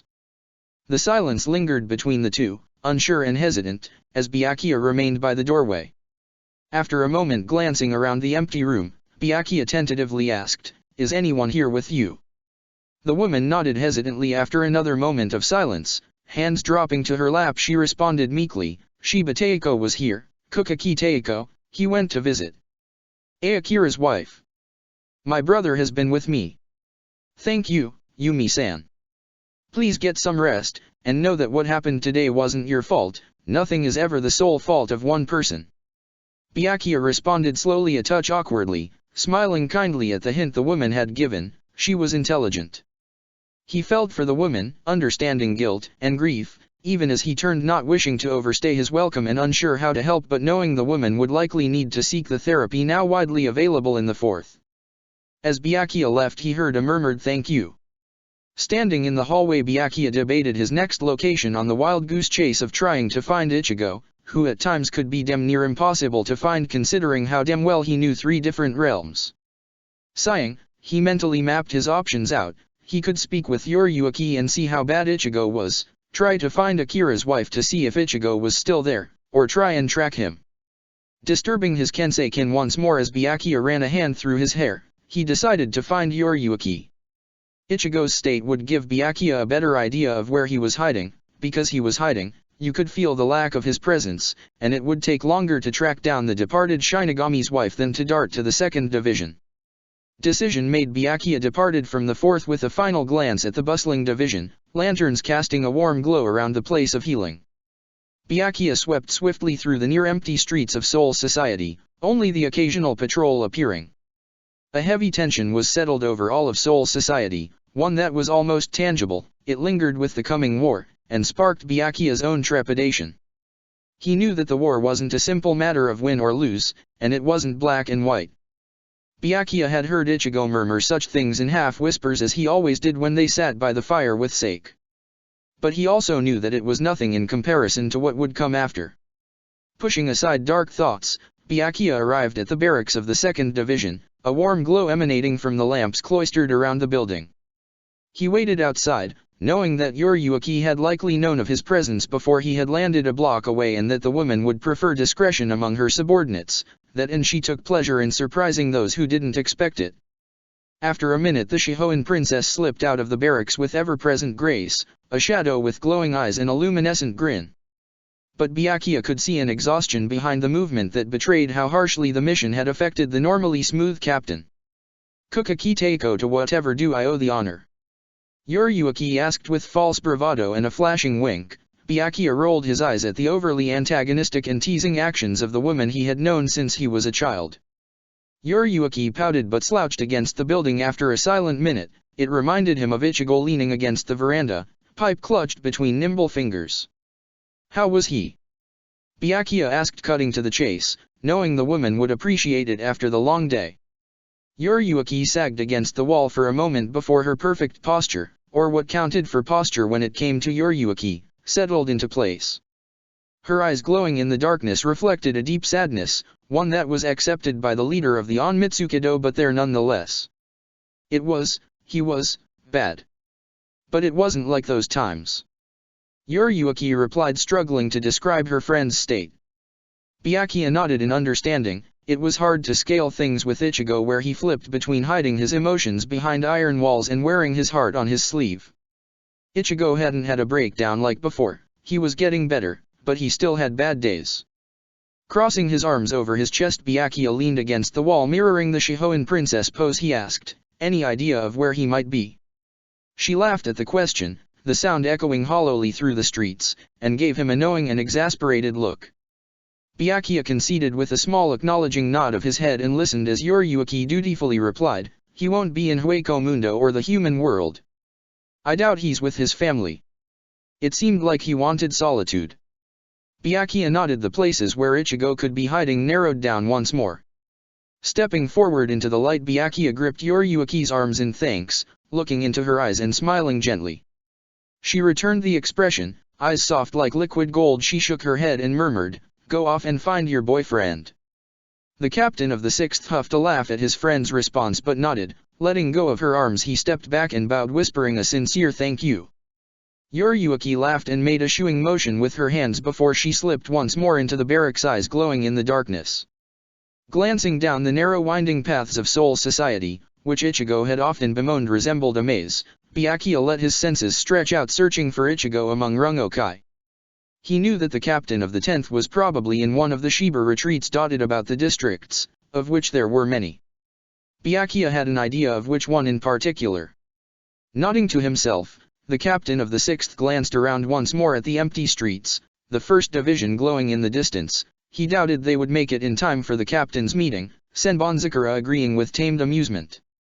Shaking his head in partial mirth at the idea of the Suteiko and the other captain's reactions, Byakuya set into a quick flash step, steadily making his way to the Shiba home he knew Ichigo was likely hiding in. Byakuya was right. He could sense Ichigo as he landed in the small grove of weeping willows, the cabin of sorts tucked against a rocky cliff face. Small and secluded, it was more a safe house of sorts. Ichigo had disappeared before. It was, unfortunately, a routine habit when he was emotionally compromised, as Ichigo had once put it. Byakuya was half glad Kyan had shown him most of the locations, considering how often it occurred, though more often than not Ichigo appeared here. Senbonzakura's gentle prodding echoed throughout Byakuya's mind, and with a nod, he pushed aside lingering thoughts and memories and walked forward. Pausing at the door, Byakuya listened intently. For what? The captain wasn't sure, but he was relieved when the faint, near inaudible sound of breathing slipped through the thin rice paper door. He knocked once and waited, listening as fabric shifted and the gentle pad of footsteps echoed behind the door. It slid open after a suspenseful moment of silence, where Byakuya knew Ichigo was debating even opening the door, which would ultimately have been useless, and they both knew it, and Byakuya contained the soft sigh at the sight of Ichigo. His eyes were red as if he'd been crying, though Byakuya doubted he had. There were bags under his eyes, and a gaunt grimness to his features that was normally washed away under the light of day. "Byakuya!" Ichigo croaked softly, just his name, nothing and everything behind it, looking at him with eyes flashing like a kaleidoscope of emotions. Byakuya reached out and gently rested a hand on his partner's cheek, feeling the cold that seemed to seep from his skin. He murmured Ichigo's name in return. Like a wraith, the captain of the 10th stepped back, Shiakusho swishing like a faint wind. In the half-light of the unlit cabin, Byakuya could see blood staining the Shiakusho like a red wine. For a brief moment, he worried that it was Ichigo's own before rationality took over, not that Ichigo wouldn't treat an injury in the face of some other objective, and Byakuya decided to later search for spare clothes, for the confounding foolish man. Byakuya glanced around the familiar small cabin, with its 3 rooms and the currently unlit fireplace casting deep shadows. Fixing Ichigo with an unimpressed stare, one that received a slightly apologetic smile, Byakuya swept forward, and after a few minutes, a small fire began crackling merrily, filling the once dark cabin with warm light. In the shadows cast away by the light, Byakuya could see Ichigo's eyes clearer, for all that they were shrouded with emotion. "It wasn't your fault, Ichigo," the Kukaki head said quietly, voice gentle as if approaching one of the small animals that Rukia sometimes found. Ichigo's head snapped up at the words, eyes wide like a deer caught by a hunter. Byakuya stepped closer to his partner, and with a small frown noticed the fine tremors leaving Ichigo's hands shaking. Without hesitation he pulled Ichigo into a hug, a hand stroking the orange-haired man's back in a soothing motion as he tried to imbue Ichigo with some of his own warmth. "It is my fault. If I had just released my Shikai sooner, hell, I could have done so much." Aye. Ichigo pulled away in a frantic motion, voice rising from a soft whisper. He began pacing. "Fuck Byakuya, I should have engaged Ulquiorra beforehand, should have opened a Garganta for the two to escape, should have never let them into the throne room, should have went into Bankai, should ha dash." Byakuya interrupted Ichigo's pacing and quiet rant, drawing him from his spiraling thoughts and into his arms. Cradling his shaking form, he whispered, "What has happened, Ichigo. You can't always save everybody. But that's why I'm here. What's the point if I can't save anyone?" Ichigo responded fiercely, equal parts determination and sorrow, an apology lingering in his trailing words because they both already knew the truth. Byakuya once more stopped his partner in his pacing. Holding Ichigo's face between his hands, he looked into soft brown eyes, eyes that had seen too much, that were like amber holding emotions and memories in some golden light. "You don't carry the weight of the world anymore, Ichigo. You're not alone. You're not God. People die. Sometimes that's how it is." Byakuya spoke earnestly, trying to reach Ichigo through the dark haze he had sunk himself into, knowing that speaking of what Ichigo had already accomplished wouldn't work, nor endless platitudes. Ichigo blinked slowly, one hand reaching up to cup Byakuya's own before Ichigo buried his head against Byakuya's chest, shoulders heaving silently. Carefully the captain of the 6th slid the two to the ground, the warmth of the fire roaring happily in the fireplace seeping out to embrace the two. Ichigo remained quiet, slumped like a ragdoll against Byakuya's chest, fingers clutching the thick material of his Shiakusho. "I'm tired, Byakuya, tired of death and losing people. And I know I'm going to keep losing people, but it doesn't sting any less, just tired." Ichigo whispered, voice young in a way Byakuya rarely heard. It reminded him of when Ichigo had revealed everything. The Kukaki head nodded, hugging Ichigo closer to his chest, understanding the unspoken sentiments behind the words pried from Ichigo. Briefly, he entertained the thought of mentioning the captain's meeting, the idea of Ichigo grinning in mischief and saying that they could all go screw it, before he shook his head and dismissed the idea, content to let the silence speak, saying only, "I know. Life without planning extensively for the future looks so weird, like a distant hazy dream from a lifetime ago," the orange-haired man said softly, staring into the fire. Byakuya hummed curiously, understanding in a vague sense what Ichigo was speaking of. With a soft shake, he continued, "The time that's going to come after the Quincy is so abstract. It's like an unfinished painting with no clear plan. I'm not sure if it frightens or excites me. We'll keep on living. I'll make the tea you like, Rukia will become a lieutenant, Kyan will continue to bother you, your sisters will grow up, and we'll spend each day living each day." Byakuya said, sincere and like a promise, in the emptiness of the cabin where it was just two souls and the crackle of a fire. Ichigo glanced up then, eyes like burnished bronze in the candlelight. He smiled and pressed a chaste kiss to Byakuya's cheek before letting his gaze fall back to the fire. "Do you still want to travel?" the captain of the 6th asked amiably, earning a faint bout of laughter that shook the body in his arms before Ichigo looked up at him and grinned, eyes flashing, his arms stretched out, and he said, "Of course, the rest of Japan, maybe Mount Fuji, America again, the Empire State Building, maybe England. X." Ichigo paced through the base camp, presence drawn like an armor around him, broadcasting surety and assurance like the wide trenches dug into the sand. They were spread out behind a small sea of rolling dunes, providing cover in the case of an attack, and they ran like a maze that stretched back for what seemed like endless miles when within its enclosed walls. They weren't the best trenches in Ichigo's opinion. In fact, they were hardly functioning in some senses, but he knew about the attrition warfare of the First World War, so he was walking a thin bias. Being built in the sand didn't help in any case, the crystalline substances seeped everywhere. The trenches rose to about his neck, enough so that if one was crouching they wouldn't be seen, and were enforced with wood, or sandbags, though it did little to help the eternal spread of sand. He knew on a basic level that it would be years before he got rid of all the sand. Though what the system of hastily constructed trenches lacked in physical strength and appearance, they made up for in planning. The trenches had three main lines, so to speak: the front line closest to Los Noches, which served as their first line of the defense in case of enemy attack. It was where most of the patrols were located, and where the tension hung thick as if a living shroud. The second line, which was an in-between sort of line, primarily used for fortifications and communication, and the third line held the semi-temporary barracks and mess halls, all situated more or under the cover of white and grey tarpaulin. It wasn't a small camp necessarily. Primarily the 10th, 6th, 8th, 9th, 5th, and the 11th divisions were there. Mainly those specializing in fighting. They needed captains with experience and the capability to handle the espada. That and the aid of a few squads of other division members like the 4th and the 12th had led to quite a collection of Shinigami. It was a bonus that Ichigo knew most of the captains. He knew most of them in any case, and that they were actually able to work together to form cohesive plans, though Kenpeiga was insistent on storming the fortress upfront and wreaking havoc, an idea quickly vetoed. Having Shinji and Kensei there was also nice, as it allowed for the presence of three wizards on the battlefield. They had formed a cohesive team of sorts, the whole concept of warfare strange and unexplored to many of the captains on the field, not to mention the lieutenants. Of the captains in Hueco Mundo, Ichigo would wager that Shinji and Shunsui were the only others to have a good understanding of war. Ichigo was surprisingly okay with that. At least he comforted himself with the fact that it would provide the experience for later.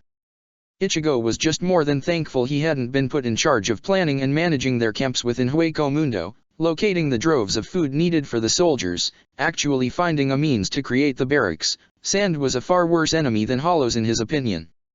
Glancing to the side through some of the open sand that stretched between the dunes, a reflection of the sky, he could see Los Noches rising in the distance, imposing and ancient against the starkness of Hueco Mundo's eternal night. He knew the sight unsettled many of the Shinigami, with its caring indifference and the ancient thrum of power that vibrated in the air, least to mention the ever-grinning moon hanging like a specter upon the sky. But to Ichigo, there was a faint sense of home. It was beyond strange, being back on the battlefield, once more partaking in war councils, planning their attacks, and walking through the barracks and checking on their Shinigami. It was damn familiar and nostalgic. Occasionally he would have to step away from a conversation just to take a breath and ground himself in the present. But it was also so very different from his own timeline. Then they had settled far out from Los Noches, perched on the sand, in a rapid flurry of invasions and offensive maneuvers. But still far too damn similar in any case, if the occasional hallucinations waving out of the corner of his eyes, which he didn't tell Byakuya about, were any indications. The same threatening mix of nostalgia and war was enough to keep him on his toes, even as he acknowledged he was simply at ease in a sense in Hueco Mundo, even with, or especially because of the war. Shiro content with the ambient Reisu, and the prospect of battle was only an advantage. When the hollow was happy, everyone was happy. As Ichigo strolled through the second line, he kept an idle eye out, monitoring the trench walls, the morale of the soldiers, the general atmosphere that lingered over the camp. They had only been on the battlefield for a week, small scuffles precipitating any real combat, but they all knew it was coming. It lingered like the oncoming clouds of a storm hovering above their collective heads, the downpour waiting around the bend. It was amusing, he supposed, and Asen agreed with that sage wisdom of his and murmured riddles, his attempts to raise morale, in the way he recalled most fondly from the wars, by walking through the camps. But it beat poring over the reports, as Ichigo knew Byakuya was doing the last time he had seen the man in their barrack. There was a war council scheduled soon, one that would speak of moving forward, and Ichigo was mindlessly making his way towards the large area. But in the meantime, he was content to simply wander, senses refraining from screaming at him. "Captain Shiba!" One of the men, Shouta, called out happily as Ichigo passed. The captain of the 10th paused on his path and turned with a small smile. 3 of his division members were huddled over a small fire. Few would forget how cool the nights of Hueco Mundo were, passing a flask and grinning with all the good mirth of friendship. Another of the trio beckoned Ichigo over with a wave, and he conceded with a roll of his eyes at their actions and a nod. "And how are you fine gentlemen this evening?" Ichigo asked amiably as the warmth of the fire washed over him pleasantly. The one on his left, Ryu, grinned amiably and offered Ichigo a small metal flask, one that caught and played with the light. It was a tempting offer, especially in the light of the coming meeting. He shook his head and smiled in thanks, knowing that alcohol probably wasn't the best idea. Even as the Shinigami on his right, Bakugo responded, "We're pretty well, Captain. Not knowing when we're going into battle is a right mess, and the sand's annoying, but all things considered we're good." The captain of the 10th smiled warmly at his subordinate's words, hearing the truth in them and recalling the less than favorable conditions he had heard of before. He knew sometimes it wasn't the battle that was the worst, it was the in-between, the wondering when it would happen next, and who would be the next victim. Man's own worst enemy, his mind. But the soldiers seemed in good heart. "Any news of home, Captain?" Shouta asked with a knowing wink and a grin that was missing a few teeth. Ichigo shook his head in a mixture of amusement and fond resignation, but remained silent. Ryu took a swig from the flask and leaned closer to the fire as if willing to share a secret. He said, "Word's going round that those in the 11th are unhappy with the lack of action. They don't see it soon. Ya might have a mutiny on ya hands, Captain." Ichigo frowned at the information, though it wasn't completely unexpected, or completely correct. The whole invasion of Hueco Mundo had been driven forward after the recon mission, rushed forward at the outcries of the Shinigami. And they had seen battle. Hollow patrols had attempted to test the strength of the trenches, not to mention Kaien and Toshiro had made a special trip to deal with the Sand Hollow. Ichigo smiled in thanks and responded, "Thank you, Ryu, that will be helpful, though I have a feeling the 11th will get its blood shed soon enough. If you want any advice relating to home, watch out for the women of the Shinigami's Association, they're planning a war featurette." Ryu and Bakugo chuckled at the warning, even as Shouta grinned in knowing the terror of the desperate measures the women would go to on occasion. Ichigo laughed with his men, basking in the camaraderie that was easier in war. Rank and division seemed to fall away in the moments in between. Taking a last glance into the flickering flames, consuming logs in brilliant hues of orange and red, that Ichigo knew Shinji would compare to his hair, Ichigo glanced at the moon hanging in the sky with a knowing sigh. Shiro chuckled in the back of Ichigo's mind, even as Asen gently prodded the young captain forward. There was still a captain's meeting, and Shinji would whine if he was late. Pushing to his feet, Ichigo bid the men a good night, telling them to keep their eyes open and to enjoy their totally allowed drink. They responded with knowing smiles and deep laughter. Ichigo rolled his eyes before continuing towards the third line where the command area was centered under a mass of tarpaulin and tents. Shinji waved at Ichigo when he slipped under the heavy tarp flap that served as the door to the command tent, eyes playful and alight beneath a serious exterior. Sakonda's mask was casually perched on his head and Ichigo knew the man was likely reveling in it, the ability to show their hollow side freely, without disdain, and to actually have a use for their powers. Shinji, while of the same kin as Kisuke and Sosuke, was also someone who, when they had a family, had power, wasn't afraid to let the world know it, not when people would shame him for it. The blonde waved Ichigo over, and after waving to Shunsui, who was at the head of the table bent low over the collection of maps gathered like a great collage, Ichigo made his way over. The captain of the 8th, who usually shunted responsibility when available, had, as the most experienced member, excluding himself of course, stepped up as the leader of their little invading force. Ichigo suspected the Suteiko knew it would happen and hardly begrudged the old man for his plots. Shunsui was a good commander, far better than some of the Shinigami Ichigo had worked with or even under during his own war.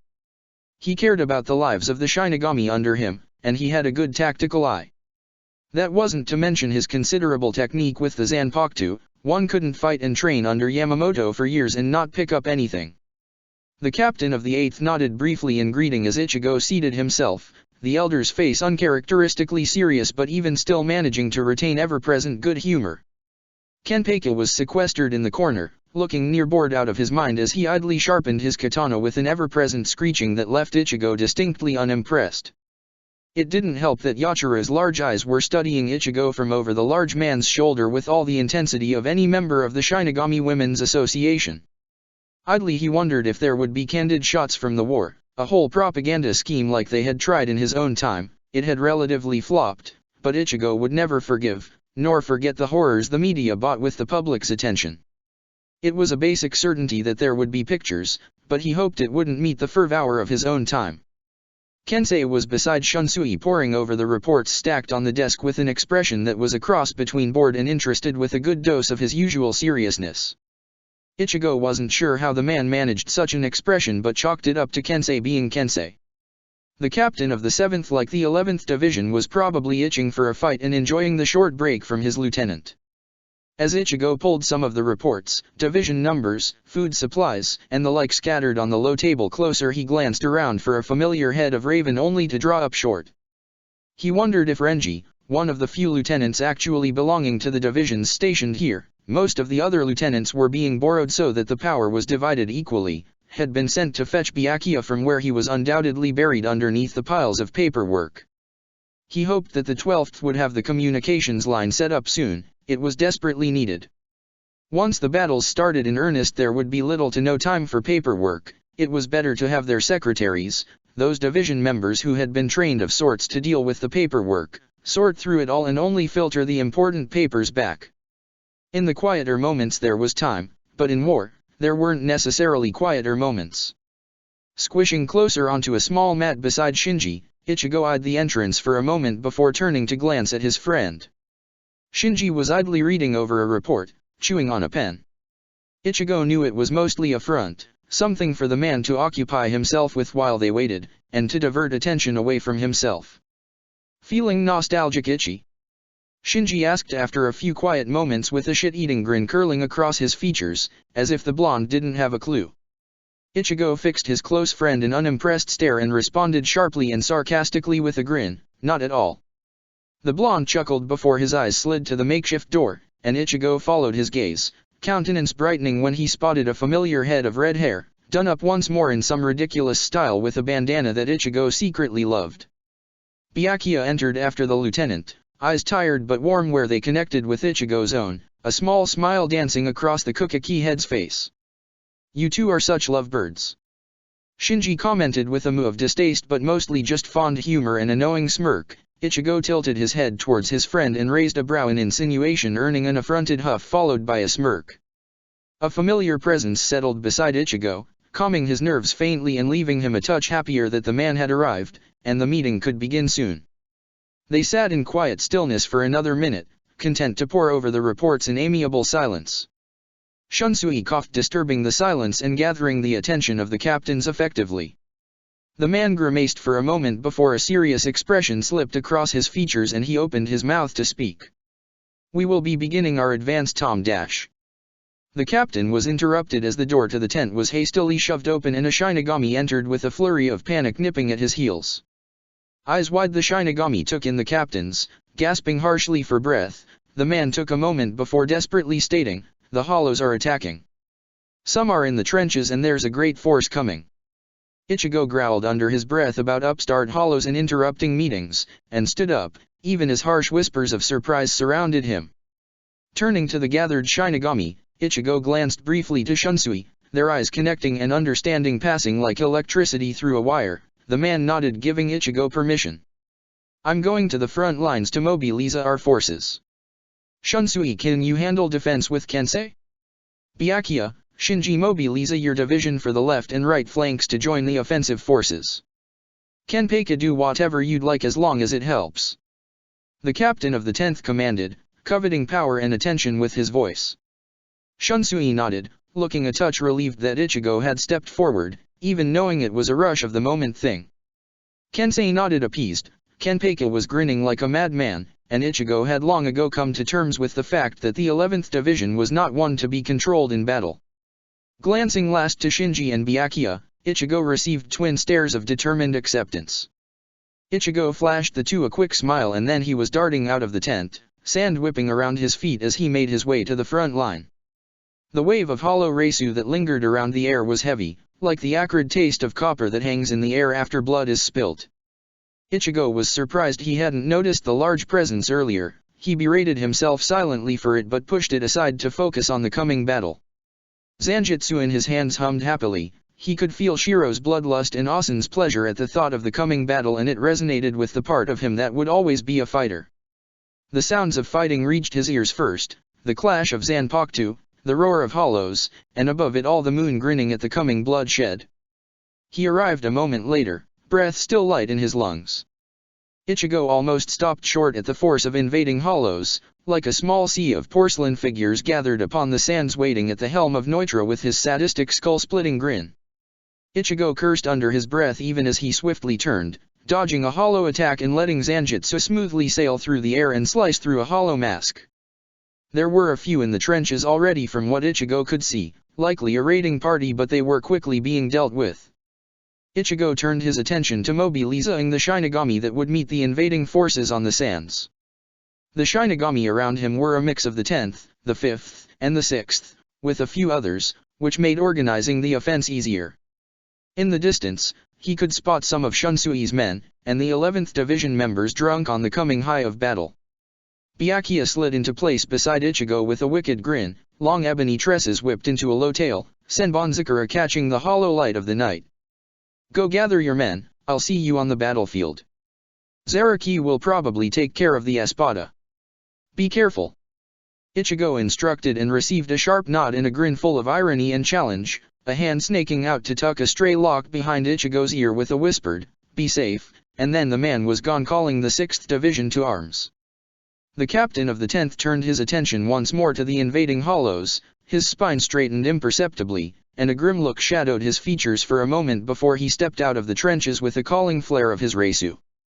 The 10th Division members, along with some of the 5th, gathered throughout the first trench line, the tension of battle crackling upon the air like liquid lightning through their veins.